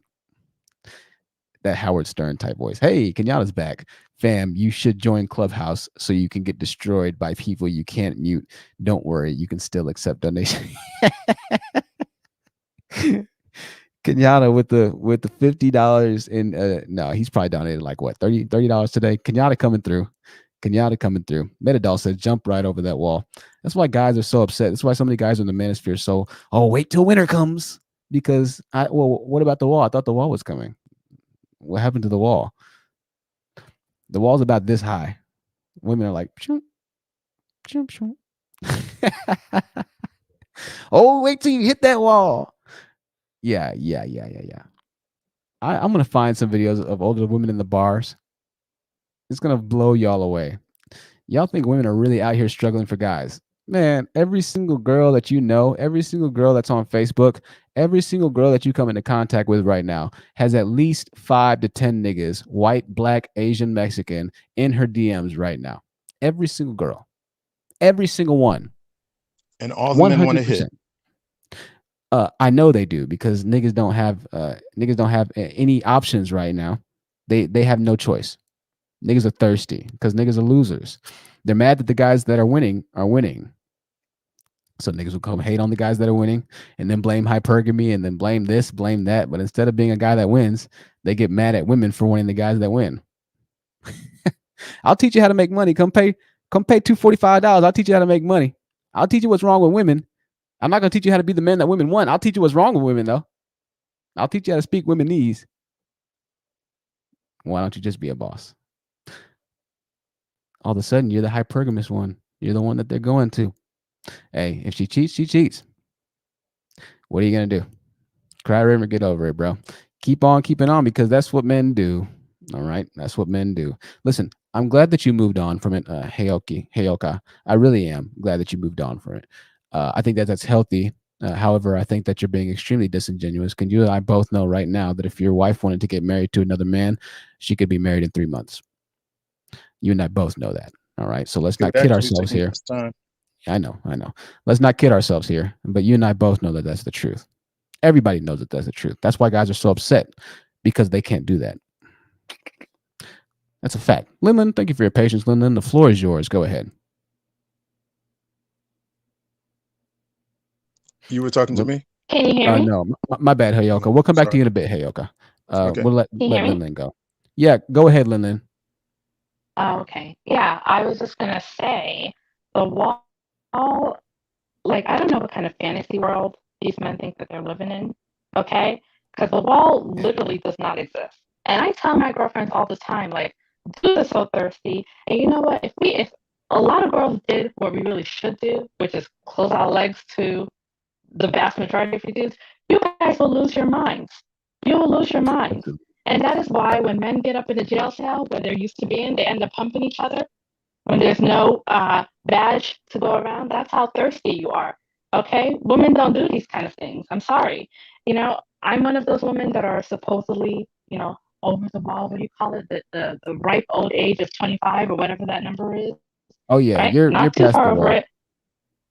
I'm past Yeah. the wall. I should just dig my grave and get ready and prepare for my funeral services, right? Because life is over, right? Apparently. Absolutely. Okay. So just today, every day I leave my house, just today alone, I walk out of my house, there are dudes trying to talk. There are dudes wanting to know what's going on with me. There are dudes today asking me about, you know, hey, when do you think you're gonna have kids? And like just basically trying to make moves, not even knowing what my age is. And when they do find out, they're like, oh my gosh, you look way younger than that. Like I thought you were way younger than that. And that is the case for a lot of women that are quote unquote over the wall. And let me tell you, when you are out and about in the real world, you don't know who's 25 versus 27. Okay, please. You're not some kind of biologist. You can't see somebody's age. Okay. Linlin, I want to just, you're absolutely right. The connection sounds a bit bad, Linlin, so it's hard to hear you. It sounds like really kind of distorted. We could understand you, but I wanted to just pull you down and bring you back up. Okay, so click the link and I'll let you back on as soon as you come back. Okay. What to take, Linlin? Or try and use another mic. Say something. Is this better? Oh my gosh. Yeah, so much better. Go ahead. Oh my, I'm so sorry. I was using these earbuds. Maybe they just were not too Yeah. good. But Yeah, did throw you them catch away. what I was saying about the wall? The Absolutely. supposed wall? Absolutely. Yeah. So So you had these men guys are living approach in you a today. fantasy world. Sorry? You had guys approach you today, you said. Yeah, just today. And this is just, it happens literally every time I leave my home. And I'm one of these women that are supposedly over the wall, right? So to speak, please. And that happens with a lot of women that are supposedly over the wall. 25 versus 27, you don't know the difference, please. Okay. And I'm not even that far over, but it's you don't know. You don't know what someone's age is. And every single second, we're literally all getting older. And you guys are acting like, you know, saggy balls is appealing to women. Like you're getting older too. Okay. And what does this say about your mom? What does it say about your sisters? Like whatever you're Well, it's not speaking even. upon these women, oh, your beauty is all that matters. Please understand you're talking about your mother as well. You're talking about your grandparents. You're talking about you're talking about your niece. Okay, your cousins. So understand that you're Absolutely. talking about women that I would think you would say you care about, right? But this Well, is they how don't. you're speaking as if their only value is in their looks. That's it. No, you're absolutely right, Lin. You're absolutely right. You said that perfectly. The mic sounds so much better. And yeah, I mean, listen, the wall doesn't exist for women. Dating apps have shown that. Dating apps have shown that very easily. Walls don't exist. All right, they're doing perfectly fine. They're just mad. Guys are just mad that they're not the ones that women want because women have options. Listen, if women didn't have options, then all these guys wouldn't be in the manosphere crying about how bad women are, about big bad hypergamy and things like that. There wouldn't be millions of men in the manosphere crying 24/7. They're crying for a reason. They're crying because And they're can I say jealous. one other thing? Because they sure go ahead. This whole thing about like age, I just quickly Googled because I'm just so tired of this talking point of men only want younger women. The wealthiest man in the world, I was trying to say this in the super chat, but the wealthiest man in the world, Jeff Bezos, is with a woman who is his age mate. And a lot of wealthy men are with women who are their age mates, or not too much, not super young. You act like every single wealthy man in this world is with a 20-year-old or 21-year-old. It's just not happening. And you know what? A lot of these wealthy men, they actually prefer women who are more mature. Why? Because they're smart. They don't want to sit there and leave their wealth to an immature woman who's not going to know what to do, God forbid, if they were to pass untimely, whatever the case may be. So a lot of older guys, a lot of wealthy men actually prefer women more mature because Lin, the connection's cutting out. and they will Lin. take care of you as well. Oh, thank you, Lin. I appreciate that. Brian Trek with the $5 super chat says the wall exists for both sexes. The higher your wall, the less attractive mates you attract. He/she can get mates, but that mate is not ideal. I guess. Why not? Thank you for the $5 super chat. I still stand firm. I believe that's not the case. The wall does not exist for women. Women can get a man no matter their age. Whether or not you decide that's, or whether or not you deem that man is the one that she wants, it's really irrelevant because you're not that woman. All right. At the end of the day, you need to focus on what women you can get right now. And self-admittedly, just like the guy who was on this live stream earlier, and shout out to him for donating $125. But guys, even when they are at certain levels, right? Certain levels. I always hear Coach Greg Adams talking about men's prime is between his 30s and his 40s. Yeah, that's when men start rising in their prime, and then women decline. Men's prime, women's decline in the 30s and the 40s. That's what all these 50-year-old guys say. Well, the wall, guys get better as they age. Women lose value. Okay. Yeah, right. That's why a guy is making $130,000 and he can't find a permanent relationship. Y'all got the game effed up, man. These women got their own money. They don't really even need your money like that anymore, to be completely honest with you. Not with the internet. Y'all better wake the hell up, man. Y'all better wake up. Alex says, "Oh man, the cope is real." They be saying some crazy stuff. They say some crazy stuff. Guys age like what? Like fine wine. Traditional point. Women age like milk. Women age like milk. Not Hayoko. We'll come back to you in a bit though. Okay, just take a little bit longer. Women age like milk. They saying all kinds of stuff. I watched them. I watched them for years. I was like, I don't know about that because I done seen women get all kinds of guys. Man, one time, let me tell y'all a story, man. One time I was with my cousin, right? My cousin bangs 5 deuce crip, man. My cousin's crip. Spent, I don't know, 7 years in the pen for a burglary, tatted head to toe. He's my blood cousin. First cousin. I guess he's my second cousin. He's my dad's half brother's son. Anyways, he was just, man, I need to go see this girl. Man, I need to go see this girl. Can you drop me off? He used to take my car and steal my car and all this other type of stuff. I said, all right, bro, we'll go over there. He called himself Smokey Loke. So I dropped him over there. He's like, you can come upstairs, cuz just come wait for me. I was like, all right, cool. It's like 2:00 in the morning. I don't want to sit in my car. I don't have AC anyways. So I went upstairs. I'm gonna say this as kind as possible. This woman was a very large white woman. she had to be at least 350 or 400 pounds. I would say probably closer to 400 pounds. Very big. Sweetest woman ever. So sweet. Such a nice lady. So sweet. She was like, oh, hey, baby. Yeah, you can sit on the couch. I was like, oh, thank you. So sweet. And they just moseyed on to the back. And I was there for probably about 4 or 5 hours. She walked them out. They kissed. Yada, yada, yada.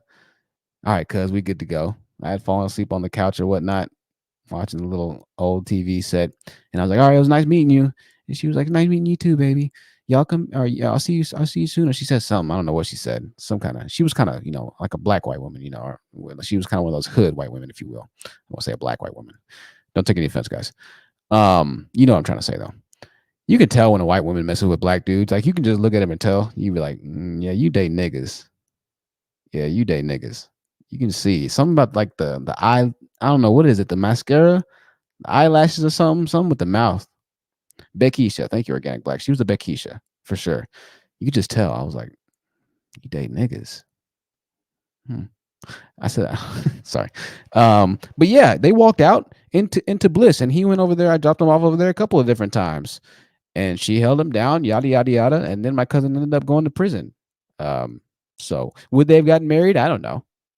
Maybe. Who knows? The world may never know. He did 7 or 8 years. But they might have. Listen, my cousin wasn't, and no homo here. My cousins, we're all the guys in our family look pretty good. We're decent looking guys. We have good facial genetics for the most part, right? So, I mean, he had no problem getting women. But she held a special place in his heart. And like Forrest Gump said, that's all I'm going to say about that. So Cantor on for the $5 super chat says, in my 30s, back when I was online dating, I still had men in their early 20s and fit trying to talk to me. So what was he going on about? I don't know. It's guys, they make up these fanciful worlds to give to themselves some kind of control over a situation that they know they have no control over, right? And once again, they try to doom you, and winter's coming. You better watch out, because when that wall hits, girl, there's no more hope for you. No other guy's gonna want you. Nobody else is going to marry you. Not a single one on the planet. None of them want you once the wall hits. And it's coming. True. Can I say something about that? Sure. It's just so interesting to me how these men come on, like Black men are in this narcissistic abuse stage of the devaluing stage of Black women. So so narcissistic abuse has 3 stages. First, they idolize you and everything's great. You're the best. And then they start to devalue you. And then they literally reject you. This is the cycle of a person that has these narcissistic tendencies. So it's interesting how we see the men on the panel literally go through this cycle in literally one breath of filibuster. To the, oh, I love Black women, then I hate them, then they hit the wall. Then it's so interesting. And I just want the viewers to understand that this is a personality flaw. This is not going to be fixed. These are the people that you really just have to stay away from, unfortunately, because they don't even know what they're doing. They literally do not even know what they're doing. They don't think they need help. They don't get help. The only time they get help is if they have too many DUIs and they're in the court system and they have to go to therapy. So that's what I want to say about that phase. What these men are saying right now, they're in that devaluing rejection stage of their narcissistic abuse. And just, be careful and take care of your guys' self. Mm-hmm. So true. So very true. I appreciate that, and especially from a professional perspective. Absolutely. That's well said there. Well said right there. Loren, I was trying to be funny. I'm trying to find a picture for you. And I'm sure I won't be able to find it right now. But when I do find the picture, I'll let you know.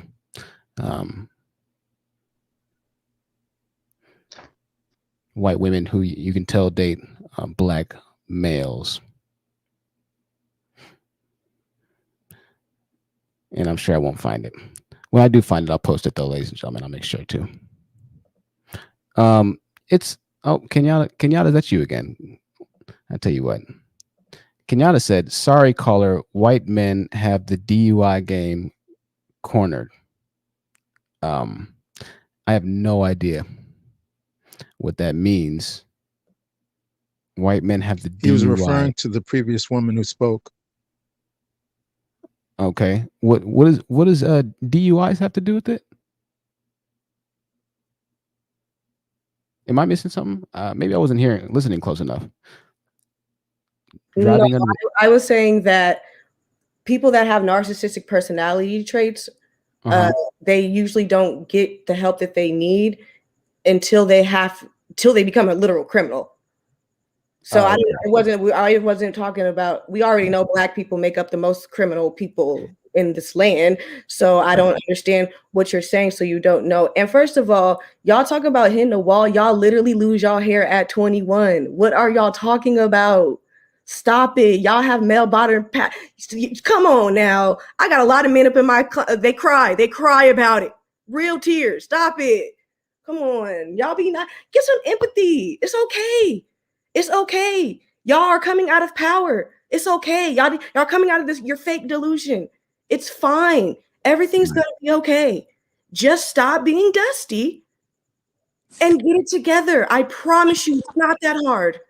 I promise you, it's really not that hard. I swear, it's really not. Absolutely. And they always like to talk about this. And Ty, we showed this on one of the live streams. I'm gonna show y'all that they always love to talk about Black women's weave, right? Yeah, some of y'all have seen this picture.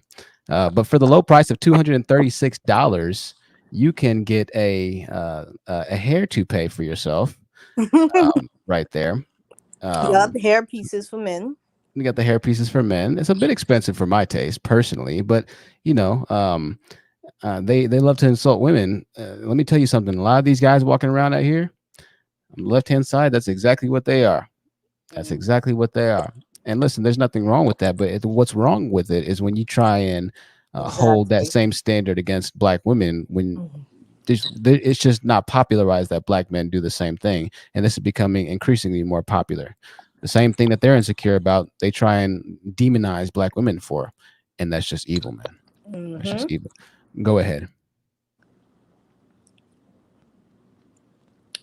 You were talking to me, Miss Know-It-All. No, 1 second. Hey, okay, we'll come back to you in a second. No, it's Miss Know-It-All. Thank you. I'm so sorry.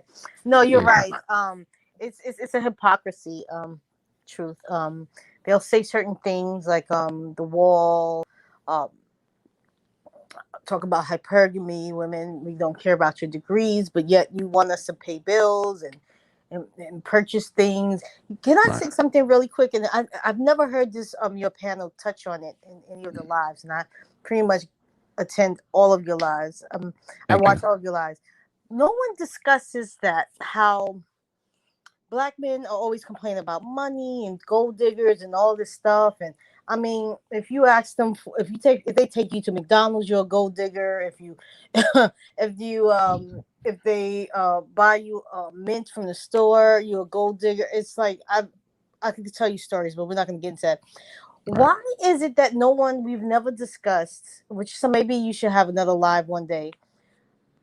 If you really did a statistical analysis, if you really did a survey, you would find that most Black males live, if they don't live at home at mama house, they live with a female. They live in her home. They live in her apartment. They live in her house. Their names are not on the mortgage. Their names are not on the lease. But they complain about the system, the welfare system, but a lot of them back in the days, truth, they encouraged women to get on it so they wouldn't have to provide for their children. So you living at mama house, you live at your baby mamas or your girls or your woman house. You perpetuate, you insist that women get social services for children. Like I said, I would love to do like a survey. Who lives with who? I don't know too many women that live in some guy's house, but I know a lot of dudes that live with some woman's house. So my point I'm trying to make is that when does it stop? When is this not only just cognitive dissonance, this sort of, it's like see no evil, speak no. I'm like, I don't know how to describe it. I can't articulate it right now. But why can't they? I mean, they live in this fantasy world. A lot of those Manosphere guys, like they said, is laying on a mattress in their mama's basement with on a box spring, on a mattress with no box spring, on the floor. Why is it that? And I'm not. And let's say the ones that are educated, like the other gentlemen and all this stuff.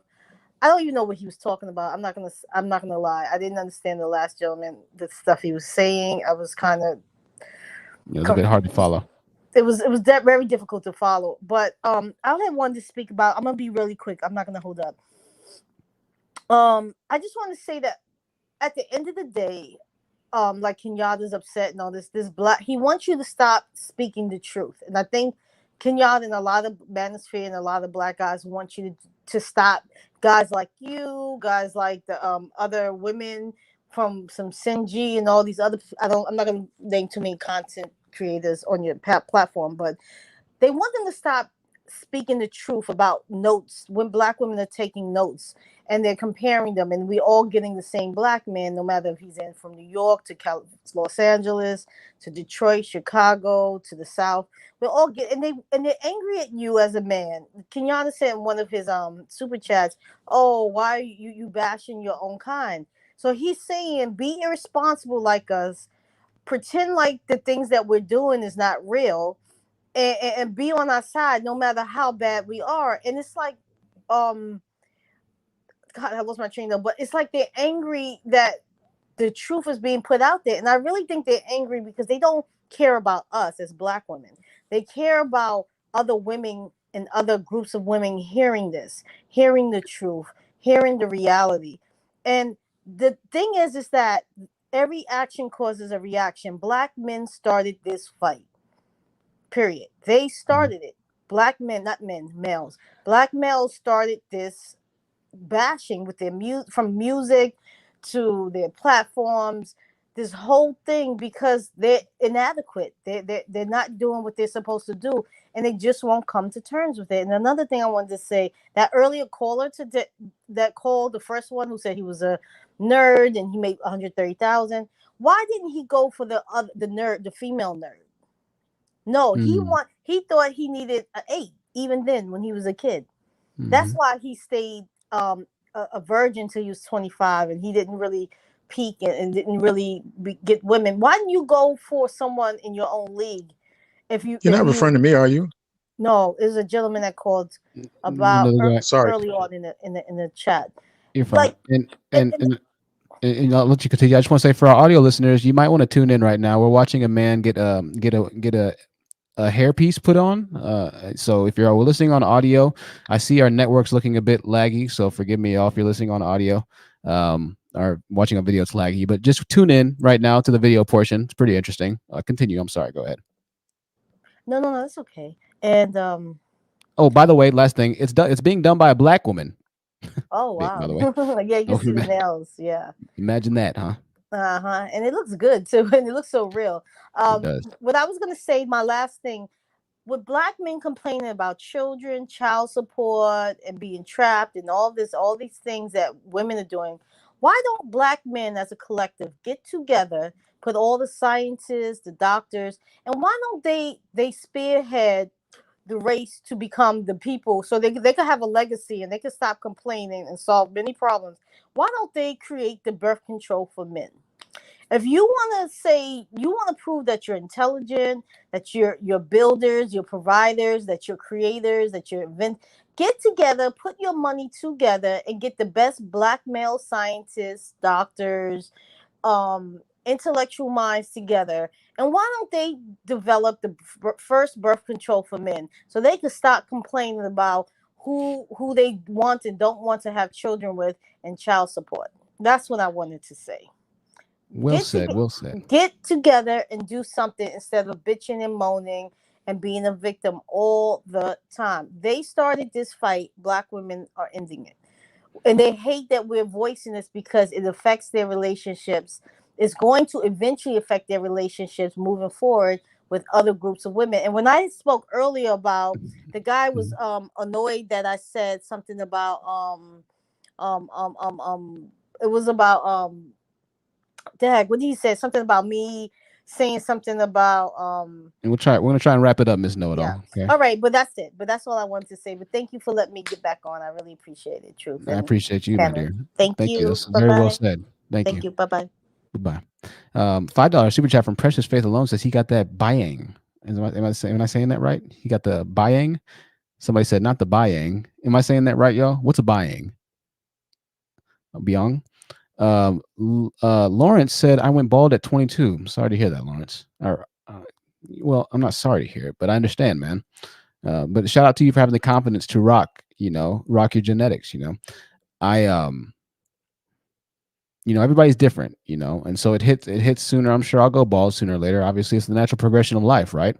I don't have a problem with that. I have a problem with guys that be the same ones that are wearing a hairpiece and then dogging black women, or the same. I have a problem with the guys that act like this doesn't exist. Maybe they don't know this exists, but I have a problem with niggas like that dog black women. Meanwhile, they won't say to their homies for getting a hairpiece. Shit, man, do what you gotta do, bro. Do what you gotta do, shit. That's what I have a problem with. That was very interesting there. Shout out to her. She's very talented. She's very talented. And ladies and gentlemen, this happens a lot, man. I'm looking at these videos on YouTube. There's quite a lot of male units. They call them male units. Quite a lot of units here. Don't ever let you feel, if you're a black woman, don't ever let anybody tell you shit about what you should be doing with your looks. Fuck them. And they got the nerve to come up on here and say something. Literally, it's the shame that we're getting off of our back. Black women are no longer keeping y'all dirty little secret anymore.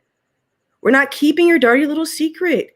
We're telling the whole world that y'all have some sociopathic, narcissistic tendencies. Absolutely. And it's really crazy. Very well said, Ty. I appreciate that, my dear. I want to thank you, Organic Black, for the Cash App donation. Thank you, Organic Black, for the large Cash App donation. I appreciate that. And I appreciate all your support, Organic Black, as well as Kier and Toni Morrison. Specifically, I want to thank you all for all your continued support. I appreciate that so much. Don't let anybody tell you anything, man. That's why I don't listen to. And Romy, I'll let you go right now. After Romy, we'll go back to Heyoka.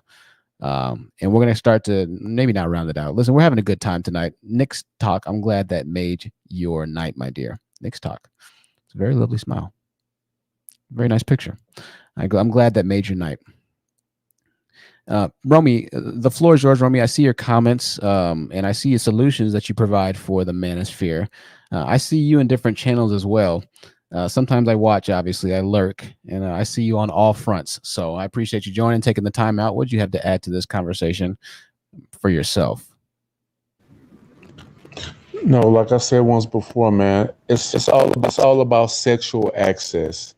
These guys, it's almost like a game that we try to run on women to gain sexual access. If you look at Kevin Samuels, the reason why they like Kevin Samuels is because of two reasons. He provides this concept of high value, which in turn attracts women, because of course women want a financial security and support. But then at the same time, oh, by the way, since I'm high value, I get to sleep with whoever I want to sleep with. I can sleep with you. I can sleep with your mother. I can sleep with your cousin. I can sleep with everybody, and you have to take it. So it's nothing but actually a hustle. It's a sexual access. I mean, that's and to continue the bad behavior. The mic, your mic is really it's like doubling your words. It sounds really crazy. Are you on Wi-Fi right now? Yeah, I'm on Wi-Fi. Well, I'm in a different country. I'm in Uganda right now. I'm in Africa. Oh, okay. So that's why the internet is a little jacked up here. Okay. Well, we understand that. Hey, Jesus. All right. Well, I appreciate that, man. Listen, I'll let you finish out your point here. I don't want to be, go ahead, man. Yeah. All I was saying is that this red pill concept, it's all about at the end of the day, it's all about sexual access. It's a hustle. It's a hustle to shame women into gaining sexual access and to continue to run through women. That's what we want to do. We want to run through women. We have the privilege to run through women, and women not say anything about it, because now options meaning that they don't have to stay in a relationship anymore. They can walk a relationship because they have the financial well-being to do so now. And a lot are upset. We're upset with that they have the ability to dog women out anymore. Once we get married to women now, we have to be we have to act right, because if we don't act right, they're gonna take us to divorce court, hit us with child support. So we can't act crazy anymore in relationships, and a lot of men don't like that. Okay. Well, I don't really agree with the last part there that you said there. It would pretty much assume that guys don't do anything wrong at all, and that guys are all emotionally, spiritually mature enough to understand how to properly be a male in a marriage, and that's just not the case. But I agree with your first portion, and I agree with you being in Africa and trying to actually provide solutions for guys that claim that the white man system in America is afflicting them. So, Romy Peso's come to the panel a few times and explained that he helps brothers get passports, join passport games to go back to the motherland. So I agree with that there. However, once again, we're not going to imply or put the implications specifically 100% on women, not all on women. And Kenyatta for $5 says, not another panderer with a bad connection. Well, if you knew anything, if you were listening to the last portion of the speech, Kenyatta, I'm sure you would agree with this last portion there. So the man that you just insulted tried to stick up for you, assuming that you were a man of proper moral compass. Thank you once again, Organic Back, for the $50 donation. Mr. Castle, aka Mr. West, in the building. I see your name says Mr. West. So are you Mr. Castle? Or are you Mr. West? Mr. Castle, can you hear me? Mr. Castle, yeah. Let me turn your volume up really quickly. Organic Black, I appreciate you. Lovely Lucky Lefty says, no, we don't want to marry y'all's ass either. Lovely Lucky, another lovely lady. Y'all are pretty.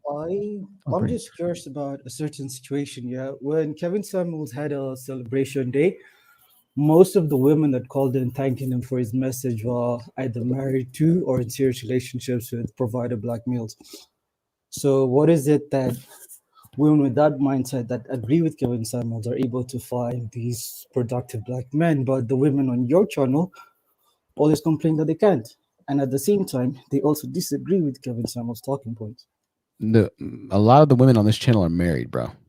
Yeah, I heard earlier they are? there was a lady Yes, they are. complaining. There was a lady complaining earlier that A lot she of doesn't. the women. You haven't been here before, so I'll just give you a quick rundown. Okay, how many streams of mine have you seen? This is my first one. Okay, so how are you gonna tell me what the women are like when this is your first stream, bro? Does that make sense? Hold on, let me finish, please. There was a lady earlier on. Answer my question. Does that make any sense to you? Pardon? Where are you Just say from? that again. Just say Where are that you again. from? I'm Kenyan. You Kenyan? Nice, man. Shout out to Kenya. Are you in Kenya right now? Yep. Nice, man. We have a couple of people in Africa watching, man. Shout out to the motherland.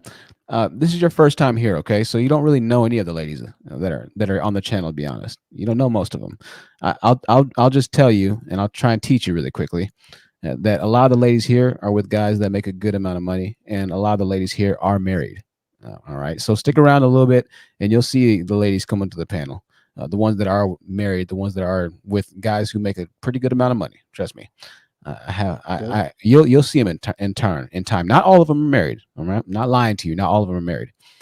But that's a disingenuous and a false statement to make, because you don't quite understand. You haven't been here before. So before I let you go, 1 second, give me 1 second. Got to read our super chats. We have Dimitri Welling in the house with a $20 bomb. Says ultimately, the point of male birth control is to not only relieve some of the burden on women, but to prompt more men to take agency over their own role in reproduction. Absolutely.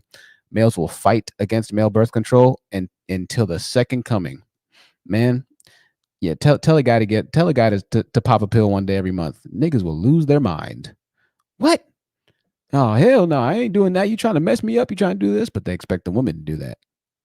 They expect the woman to put the in vitro into their bicep. They expect the woman to, man, I can't do this baby right now. I can't do that. Even when she decides that she wants to have humanity, compassion, and decency in that case, if you want to classify that as decency, because listen, I'm not judging. This is a very touchy subject here, so I won't even get into it. But in the case where they do provide and they do actually decide that they want to do one thing or another, right? A lot of the times it could be not the quick way out per se, or it could be not the easy choice to make. None of the choices are easy, right? But a lot of the choices can be very different in the implications that they can have for your rest of your life. Both are very, very different choices. So I have to be careful with what I say here, because I don't understand what that position must feel like, because I'm not a woman. So I can't really speak on that, to be honest with you. But I can speak to the fact that it's not an easy choice to make one way or the other. And depending on the choice that they make, as tough as it might be in both situations, the guy may or may not decide to stay based off of that choice. And that's a very, very, very tough position to be in when you're talking about adding another soul to this earth. That's deep. Precious Faith, it's good to see you in the building, my dear. Love the dreadlocks, love the hair. I love the pink light. You got the vibe going on there. Thank you. You're very welcome. We're going to read off this $5 super chat from Aaron Collins in the building. The men have joined. Salute, Brother Truth, with the content. Bottom line, black men just need to grow up and be respectful. That's it, man. It doesn't cost anything. I don't care how rude people are to me. I don't care how evil people are to me. I just don't care about that. At the end of the day, I'm always going to be respectful, even if somebody is extremely disrespectful to me. Does that mean I have to stay in their presence? No, it doesn't mean that. However, I'm not going to make my existence 24/7 trying to let the rest of the world know just how disrespected I feel. Regardless of whether or not it happened that way, what I will say is the truth. And so I'll give my opinions on the truth and the true matter of the situation. And for the most part, just as the style of the stream suggests, most guys haven't gone through a personal experience that would put them into the position, or that would relegate them to the position of being able to speak so viscerally with so much hatred and animosity towards women. Most guys just haven't experienced that. Moreover, just like Heyoka, and we'll let you go after Precious Faith, Heyoka, but just after Heyoka explained, even after he went through the situation, I think he took the high road. His wife cheated on him, and he buried the hatchet. I think that's what emotionally balanced men do in that case. So I pay him his props, regardless of whether or not he was right or wrong. I think that's a very mature thing to do. And I think that's what guys, everybody, but males particularly, the guys who want to be the leaders of the community, that's what you need to accept. That's how you need to handle and conduct yourself. Hey, if you decide not to be with her, then don't be with her. However, handling the situation emotionally appropriately is the tougher task and the more important task at hand. Then you figure out the rest of that after. But you don't base your entire life hating women because of one situation with a woman. That only destroys you. All right. So I want to thank you for that, and the gentleman for being here. Precious Faith Alone, the floor is yours, my dear. Go ahead. Yeah, hi, thank you. How you doing, Truth? I'm good. How are you? I'm very well, thank you. I just switched from YouTube to the StreamYard, so I feel like the StreamYard might be a little bit ahead of YouTube. I'm not sure. But yeah, so this really, I'm not sure if this topic is going with what we were saying, but I feel it's a little bit more freeform, so I feel free to say it. And concerning the manosphere, I feel as though when you really break down all the elements of what they teach, it's one lesson that they're really trying to drive home. And essentially, that is, they want the ability to be able to cheat and invalidate as much as possible without having to do any other work in return to sustain a proper, healthy relationship. So from, the beginning of time, we'll just say the beginning of time, we don't know the dates, but there has been this dynamic where, of course, men have had the upper hand because they had the land, because they had resources, and women kind of had to fall in line in order to survive. So even among, especially like the biblical community, they try to use certain verses as far as like polygamy and things of that nature go, and they try to bring it into this day and age. And even then, as we can see, going through certain scriptures in the Bible, those relationships never worked. The households were literally became murderous. The women were jealous of each other. The children were jealous of each other. They were killing each other. But when I really break down the whole concept of the manosphere, it really is shirking accountability to do the things necessary to grow in a healthy relationship. And it's all based around this one idea of these men. They want to be with as many beautiful women as they can possibly handle without any of the responsibility. So they want the woman to continue to be loyal to them, respect them as the head of the household, do everything that they're supposed to do as long as they get to go and have sex and be with other women, and it just doesn't make any sense.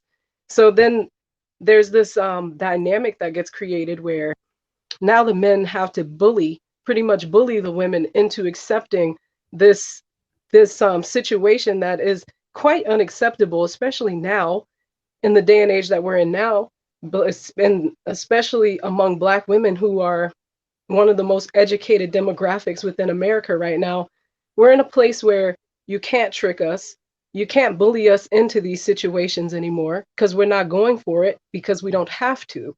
Right. So essentially, I'm sorry, I got a little lost on the topic, but essentially, that's where I see the struggle coming from, where they want us to be submitted and in this situation where we can't speak for ourselves, we can't do anything for ourselves. But if we were to do that, we would be pretending, because we can do for ourselves. We're smart, we're intelligent, we're the most educated demographic in America thus far. So I heard one of the guys come on earlier, and he was talking about concerning marriage and whether or not Black men marry out when they do reach a certain level of income. And it's true. This is verifiable evidence with numbers and statistics that back it. And I feel like when we do have these arguments, we kind of argue from two different places. One is someone arguing from emotional experience and the things that they have seen with their own two eyes, which is anecdotal evidence, which is not evidence at all. And then we have people who are arguing from the statistical evidence, which makes more sense to me. Just the mathematics, the numbers, they hold water. So when that man came on earlier and he said that it's not verifiable that Black men are marrying more women out of their race once they reach a certain level of income, it is true. It can be studied. This can be tracked. There's statistics that back it. So what he said was essentially a lie. And also another main point, and I'm just gonna delve into this for a little while. One of the things that I've noticed amongst the manosphere is the invalidation and blaming of feminism. And this, it just doesn't make any sense to me. So essentially their argument is the reason why women are sad and where they are is because of feminism, and they left the house where they were pampered and happy and living the greatest life. How does that make any sense? If somebody is living a life of luxury where they're happy, where they're enjoying themselves, you damn sure wouldn't leave that situation. So it just doesn't make any sense. So the men, instead of them coming from a place of understanding and go, maybe these women really weren't that happy. Maybe we were doing something that wasn't right. The way that their cognitive dissonance works, their mind goes, oh, we were treating them so great. We were treating them like gold. We were treating them so amazing. And they're just crazy and hysterical. And they couldn't see how great they were being treated. So then they decided to burn their bras and leave the household. It's just so silly. It doesn't make any sense to me. If women were living these lives of luxury where they were in the house and they just enjoyed everything about it, there would be no reason to leave. So it's this common theme of invalidation. And I see that now. I see that when in the dating world nowadays with men and women, but mostly on the man side, I can't help myself. I love my Bible. So I always take everything back to the source as far as I'm concerned. If that's not what y'all believe, live your life. But I'm just like, the first man that ever lived invalidated the woman and God himself. After he ate from that apple, he said, God, that woman that you made, she's the one that made me do it. So he invalidated God and that woman. Well, what's crazy is Eve took a bite first, but it wasn't until the man, took a bite that God revealed the revelation to him. And so it preaches about holding the men accountable. If you're going to be the leader, and they get so upset. This is why they hate. Why you always talk about the men? Why you always do this? Why you do that? If you're going to be the leader, then you're the one that bears the brunt of the responsibility. Right. Quite frankly, most of is the head that wears the crown. That's it. Listen, Precious Faith, that was So well said. So well said. Your first time here. You're always welcome onto the panel. I really appreciate you being here. And thank you. Not a problem. Thank you. You're welcome to stay up, and we're going to move on to our new panel members. I just want to say one quick thing before I leave. Sure. That super chat that I sent in, it's bayang. Okay, so next time when you see it, you gotta say he got the bayang. You The got bayang. Cynthia G fan know what I'm talking about. Okay. Shout out to Cynthia G, man. Thank you so much, Precious Faith. It was See nice soon. talking to you. Bye. You too. Bye. That's Precious Faith alone. Very sweet and on point. I mean, my goodness, on point in everything that she said. We're gonna bring up our other panel members here. Y'all are all welcome to stay up as long as you'd like.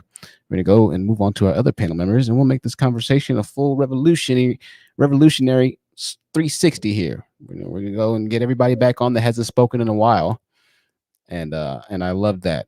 Very well said, man. I agree with absolutely everything right there. Orange Cat 999 says, "I'm married."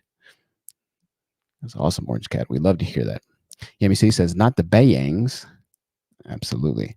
Heyoka, I know you waited for a long time, Heyoka. Before you go, though, we need to let a couple of other people go. We'll just Tavia, and then we'll go back to you, Heyoka. Tavia, thank you for your patience. The floor is yours. Go ahead. Hello, everybody. I just I woke up and then saw this was on. I was like, oh, I need to see what you guys are talking about. And I kind of walked in when I guess Hayaka, that gentleman, he was speaking. And I also wanted to kind of point to something that I think Romy Pass said. I just wanted to give some like anecdotal evidence to what he was talking about. And I'm pretty sure some ladies in the chat will or can speak to this. I grew up with 3 brothers. I had my father in the household. He wasn't emotionally available, but he was there nonetheless. And I remember I was about 11 or 12 years old. He turned to me. I'm first generation West Indian. He said to me, "Don't you bring no Black American thug into this house." And I was like, what the hell? I'm 12. What are we even talking about? Like, I'm still playing with Barbies. But the fact that he said that to me, that stuck with me, right? So when I hear these dudes talking about they just want thugs or stuff like that, but understand this, I grew up with all the intentions to never date a thug because that's what my father said not to do, right? And I have these 3 brothers. One of them ended up being kind of dusty. I'm not gonna lie to you. And he knows it, we know it. He just, for whatever reason, he just ended up on the left side of things, okay? The reason why I'm bringing up my brothers is because through my dating life, my brothers had more input in who I dated. My brothers are significantly older than me. They're about a decade older, right? So I would always turn to them because they were closer in age to men that I would engage with. And so I would get their advice and they would point me in the direction of who to mess with, who not to mess with, all the while grooming me to only date Black men, right? It was not an option for me to not date a Black man, but I could not date a thug. Right. Which placed me in quite the predicament because in the Black community, there's not a lot of not thugs. Right. you know what I mean? Really quickly, Tavia, before we let you go on, I want to read the super chat from Dimitri. Dimitri has something that's very interesting. Tavia, we'll come back right to you. Many have rejected what sociologists call the life script, how a society maps out the way its members' lives should progress. They are part of the Peter Pan / Pookie generation, i.e. men who never grew. That's a very interesting comment there. Arrested development essentially is what it refers to. There's another study or there's another ideal that has to do with that. It's called Cradle to the Grave, right? Now, this is started by the television network. So, for instance, all television networks are owned by Viacom. Viacom owns everything for the most part. It's all one network. And the goal of TV originally was to start you off watching these kids shows, right? These little baby shows, baby Einsteins. And then as you get to a young adolescent, you watch cartoons, and then you get to a teenager, you watch a little bit teenager cartoons, and then you get to MTV once you become a full-fledged teenager, and then you kind of develop into HBO as you become a young adult, and then you go everything until you're watching eventually Murder, She Wrote, and watch right? Just that's kind of the concept. So from cradle to the grave.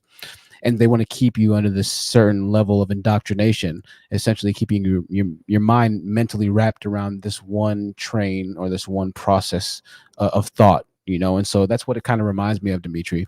However, our cradle to the grave in the Black community, the Black pop culture, our cradle to the grave is pretty much is extremely degenerate, right? And so a lot of these kids who don't necessarily have the well-roundedness that a lot of other races of kids have, the private institutions of education, the funding for educational systems and things of that nature, cradle to the grave literally leads them essentially from cradle to the grave at much younger ages, but then it also is a very, very, very detrimental hampering to their mental progress. So something really interesting there.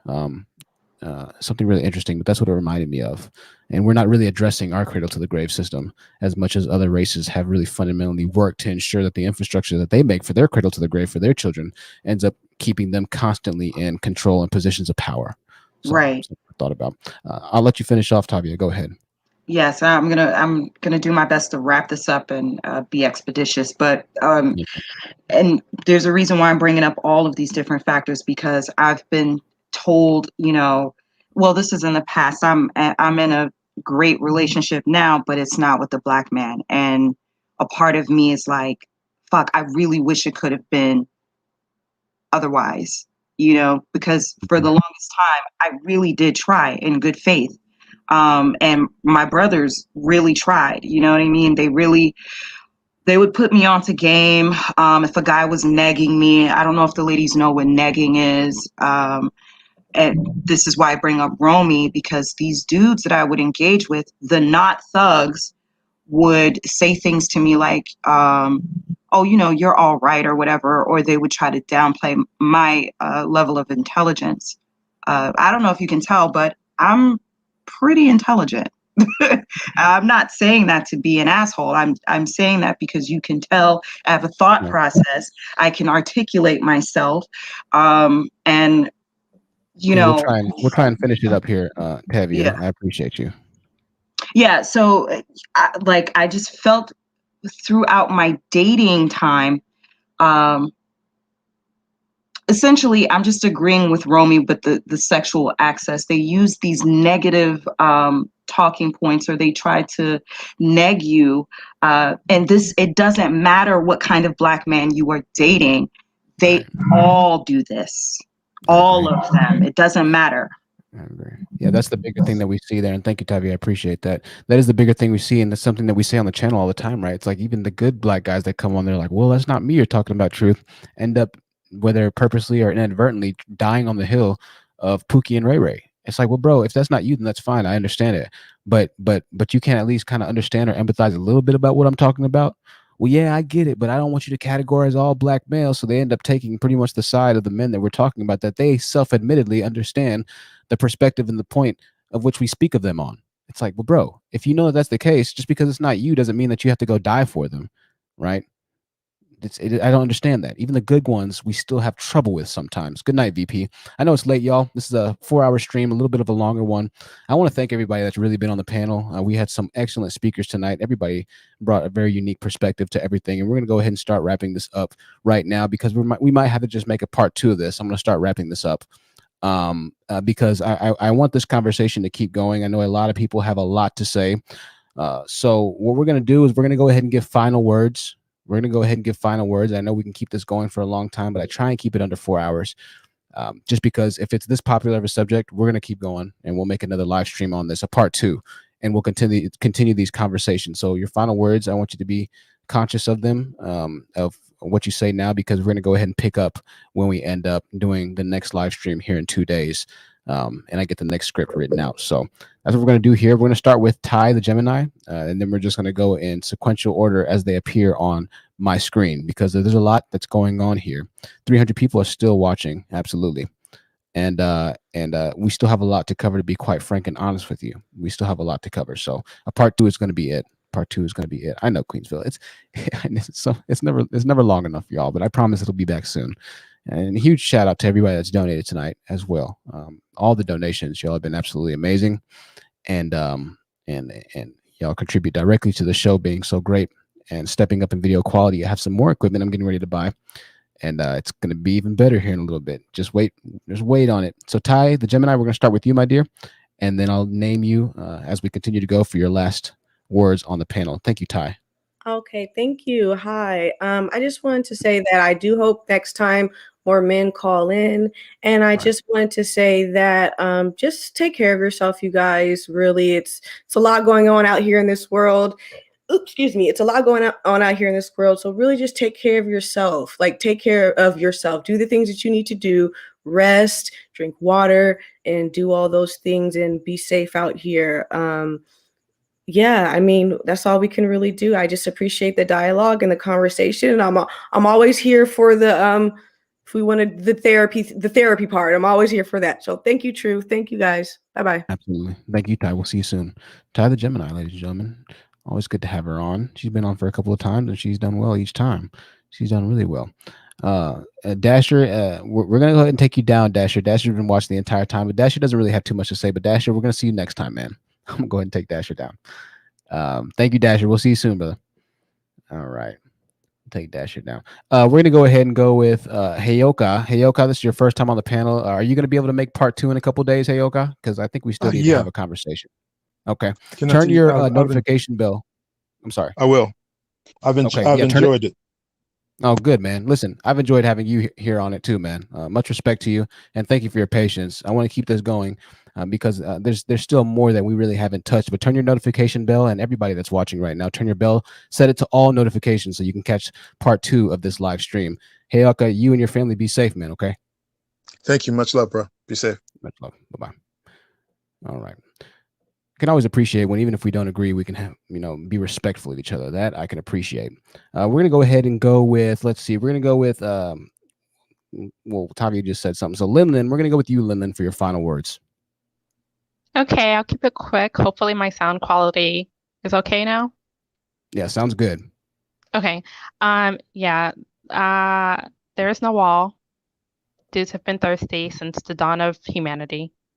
They're always going to be thirsty. This is, somebody said advanced negging. That's what this is. This is an advanced negging scam that they're running right now to try to get you to be thirsty because they're so thirsty. They're trying to get you to be thirsty so that you can beg and plead for their attention. When in reality, they just want you. That's the thing. That's it. Absolutely. Linlin, great final words there. I 1000% agree with everything that you said, and I'm sure a lot of us do as well. We'll see you on the next one, Linlin, okay? I like Linlin's name. It's cute. Linlin. Reminds me of what's that Backyardigans show? Was one of them named Linlin? I think one of them was named Linlin. Backyardigans. My little sisters used to watch that all the time. It used to drive me insane, but the older I am now, I can really appreciate those times. We're going to go ahead and go with Romy Peso. Romy, I appreciate you calling in from the motherland, man, and a lot of good stuff to say tonight. You're 1000% on the money. A lot of this is just playing a caricature, playing a role. Offline, though, things might not be what they seem. So, Romy, your final words. Thank you. Yeah, of course, like you said, I do have a channel, and I probably need to start doing lives about this topic as well. But think about it for a second. There's over 4 billion women on this planet, almost 4 billion. There's more women outside of the United States than there are inside the United States. Nigeria alone has more black women than America does. And that's just one country.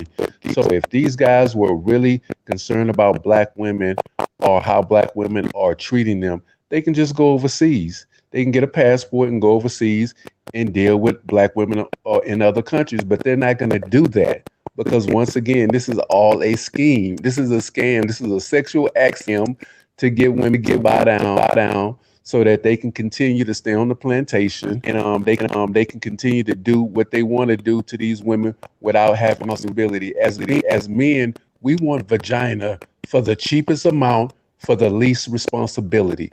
That as men, that's what we want. And when I say as men, not necessarily you, but men in general. I'm speaking in general. 51%. Most of us, we want vagina as cheap as possible and with little to no responsibility. We want to be able to have sex with you and then go have sex with your sister, your cousin, your mother, your mom, your uncle, your granddaughter, whoever. That's what we want to do. And I'm done with it. There you go, Romy. I appreciate you being here, and thank you, guys. I know it's a spotty connection there. Once again, I'm calling from literally halfway around the world, literally. So, Romy, we'll see you on the next one, man. His channel is Romy Peso. Just his username. Spell that into the Google or YouTube search bar, and you'll find his channel there. Calling all the way from Africa. Take care, and we'll see you next time, Romy. It's good to have him on the panel. He said a lot of good stuff there. A lot of good stuff. You know, a lot of good stuff. We don't agree with everything. I don't agree with everything he says, but he said a lot of good stuff there. I'll say that. Tavio, we'll let you have your final words and kind of let you continue off where you left, and we'll wrap it up. I know you're a little bit late, Tavio, but thanks for joining. Thanks for calling in. Yeah, no problem. This is a juicy topic. Yeah, it is. The relationship talk between men and women, period, is a juicy topic. But I just want to give some words of encouragement to the women out there that may not have significant others, that you may be ignoring people outside of your race, which is what I did for a very long time. Not really understanding that dudes were trying to holler at me, but because we're socialized differently, I didn't see the signs. And you know, a lot of them would tell me later on, like, I had the biggest crush on you, you know, in social circles. I didn't know how to approach you. You seem like you always wanted a strong black man. And I'm like, how the hell did they even know that about me? I never said it. I never verbalized it, but I guess they could smell it on me. Like, she's only going to want black dudes. Let me play myself to the side. But once I opened up my dating options, things became vastly better for me. And I also met a lot of people that I could, you know, do things with. You know, I love hiking, and guess what? Outside of our community, they're all about that, waking up early and shit, going outside and like being a part of nature. I like yoga. I like, you know, being active in that regard. And I got clowned for that growing up within my own community. And I wish our people could see how beautiful this world is and how beautiful other cultures is. And I'm not saying you got to be with them. I'm just saying I wish we could just see the beauty, and not in a sexual way. I'm just saying have appreciation, and have appreciation for our own culture. I want to leave off with that. Oh, and my advice to men would be the so-called good black men. You guys need to start creating more places where you can kind of congregate and talk to your brothers, because it's not looking good for you either. Your marketplace value goes down when you got dudes running amok. Okay. And so people are going to judge, just like y'all judge us for the other black women that do nonsensical stuff. Guess what, brothers? You get looked at crazy. And that's why a lot of folks are in jail too. It's not just systemic racism. It's also, you don't have any level of guidance. You don't have accountability. Your ego is the strongest thing that you have in your body. And on top of that, you refuse to learn. You refuse to see the world for what it is. The world is bigger than just you. And Very sad. also learn how to communicate with women. And that's all I got to say. Thank you, Tavia. I appreciate that. And we'll see you on the next one, my dear. Okay. Later. Later, Tavia. All right. We have gotten down to our final guest of the night. We always traditionally save Kier. We save Kier. And so Kier always goes last. So having said that, Precious Faith, I really do appreciate you being here, and we'll give you your final words. Oh, there you go. Sorry. Oh, there you go. Oh, okay. Yeah, definitely. I really do hope you do a part 2. I'm going to try to jump on that one too, because as you can tell, I like to talk. I was just going to say, parting words, just as far as the Black community goes. And I think the last person who was on, I believe her name was Tavia, I'm not sure, when she was talking about going hiking and just different things of that nature. I believe that that's so awesome, especially for our community to partake in. And that might be what we need as a community, as a people, because clearly something has broken within our community a long, long time ago. We can't continue to blame slavery to be the problem, but maybe that is what we need. We need outside influences from different cultures and different people who can come in and say, you know, in our culture, this is what we do. These are things that we enjoy. because there is something fundamentally wrong and broken within our culture that has to be mended and brought together. And that may be one of the only possible ways to do it, is by going outside of ourselves for a time, bringing in other ideas and other aspects of other people's culture, hiking, different types of music. Not saying the only thing we listen to is rap, but just fundamentally at its core, the way rap started, it was a beautiful thing, a way for us to get to express ourselves and things of that nature, but it just transformed into something just so degenerate. So I definitely agree with that. You know, going to museums, me and my friends, that's something we like to do now. Go to the museum, try going to brunches and traveling and things of that nature. So yeah, it was really awesome. I'm glad I was here. I will definitely be on the next one because I got a lot more to say. I'm gonna come up, run my mouth. Well, you're more All right. than welcome. And it was an honor having you here, and we'll see you on the next one, okay? Yeah, thank you. Have a good night. You as well, Precious. All right, that was Precious Faith Alone. A heck of a first appearance right there. Really loved everything that she said. It was really nice having her on. It was nice having all of our panel members on. I can't thank y'all enough. It still is amazing that we have people that watch from the very beginning. We still have our moderators. Shout out to all of our moderators who are still moderating. And for the most part, it looks like we get the trolls under control pretty quickly. So I got to thank the mods for always staying on top of it, because now we get so many comments. I missed most of them. And I can't thank y'all enough for really helping so much. It's an integral part of the channel. Even y'all are an integral part of the channel, because I see y'all getting on the trolls when they get in the chat.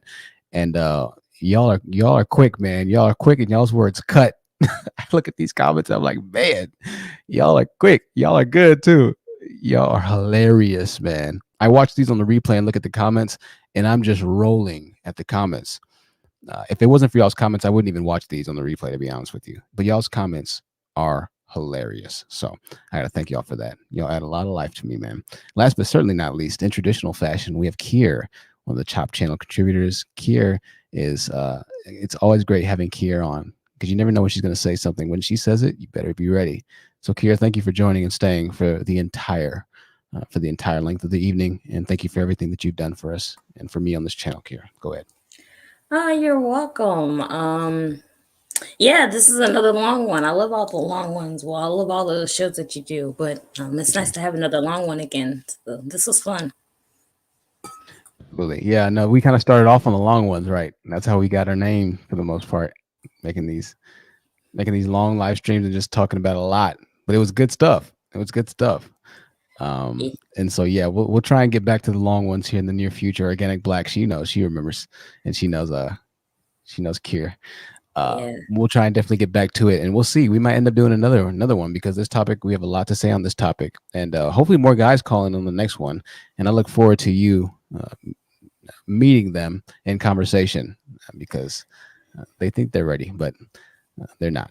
So Kier, yeah, I don't think they are ready. Yeah, I've been thinking about that too. I hope they do come, because I've had this this muscle that I forgot that I've had, and I'm kind of waiting to flex it to see. But while we're waiting on this part 2, I do have a couple of things that I want some of these guys to marinate on while we're on this first one. I'm just going to speak to them directly for a second. Okay, you want the best of your counterpart, but you want to give the worst of yourself. Why is that?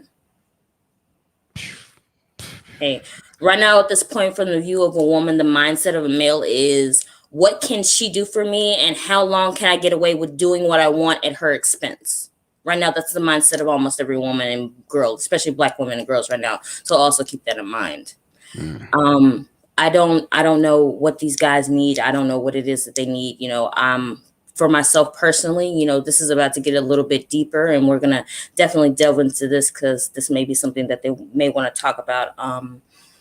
I don't know what it's like to not have someone breathe the breath of life into me. I don't know what that's like. So maybe this is what I'm looking at. I'm looking at a human soul being suffocated right before my very eyes. And maybe that's what I'm looking at. Maybe that's what we're all looking at. So maybe we'll get into that in part 2. That is serious, Kier. I've never heard anybody put it in that term or say it in that way. I've never had somebody breathe life into me. That is heavy. Lord have mercy.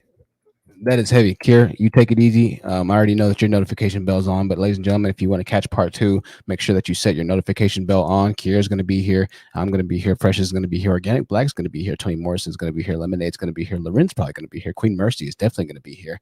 And I want to thank everybody else. Those are the names that pop up first, the names that I see the most often. And if I didn't say your name, then just know I love you as well. Sherelle as well as Dimitri. Who else? Those are names I remember off the top of my head. I love you all. We have 2 more super chats. Precious for $5 says, thank you, everyone. You are all so beautiful to me. Everybody here is just everybody here had so much life to me. So thank you for that, Precious, and thank you for the kind words. $15 super chat from Ty the Gemini says, thank you, Truth. Keep snatching these males' necks. Hopefully they can become better men and we can see a better race. That is the goal. And I appreciate you standing by and supporting the mission and the statement. Ladies and gentlemen, this is going to wrap it up for this live stream edition of the Truth Seekers Live podcast. We're continually making the show better and adding new equipment. I appreciate everybody from calling all around the world, different time zones, from different cultures, different religions, different mindsets. But even in the chat, even as we disagree amongst ourselves for the most part, unless your name is Kenyatta, we can get on respectfully to some extent. So that's why I try and treat even the ones we disagree with respect. Even Kenyatta to some extent, I try and show a little bit of respect. Can't destroy him completely all the time, right? And our guests that we disagreed with are still very respectful. So we look forward to hearing more from them on the next one and having a new set of men call in as well, which I think they will. This is already doing some serious numbers. So I look forward to being on the next one with you, ladies and gentlemen. Kier, my dear, we'll see you soon. I definitely save the best for last, of course, naturally. Kier, we'll see you soon. And we're going to wrap this up. Actually, Kier, I'm not going to even take you out. You're sticking with me all the way to the end till we roll this screen.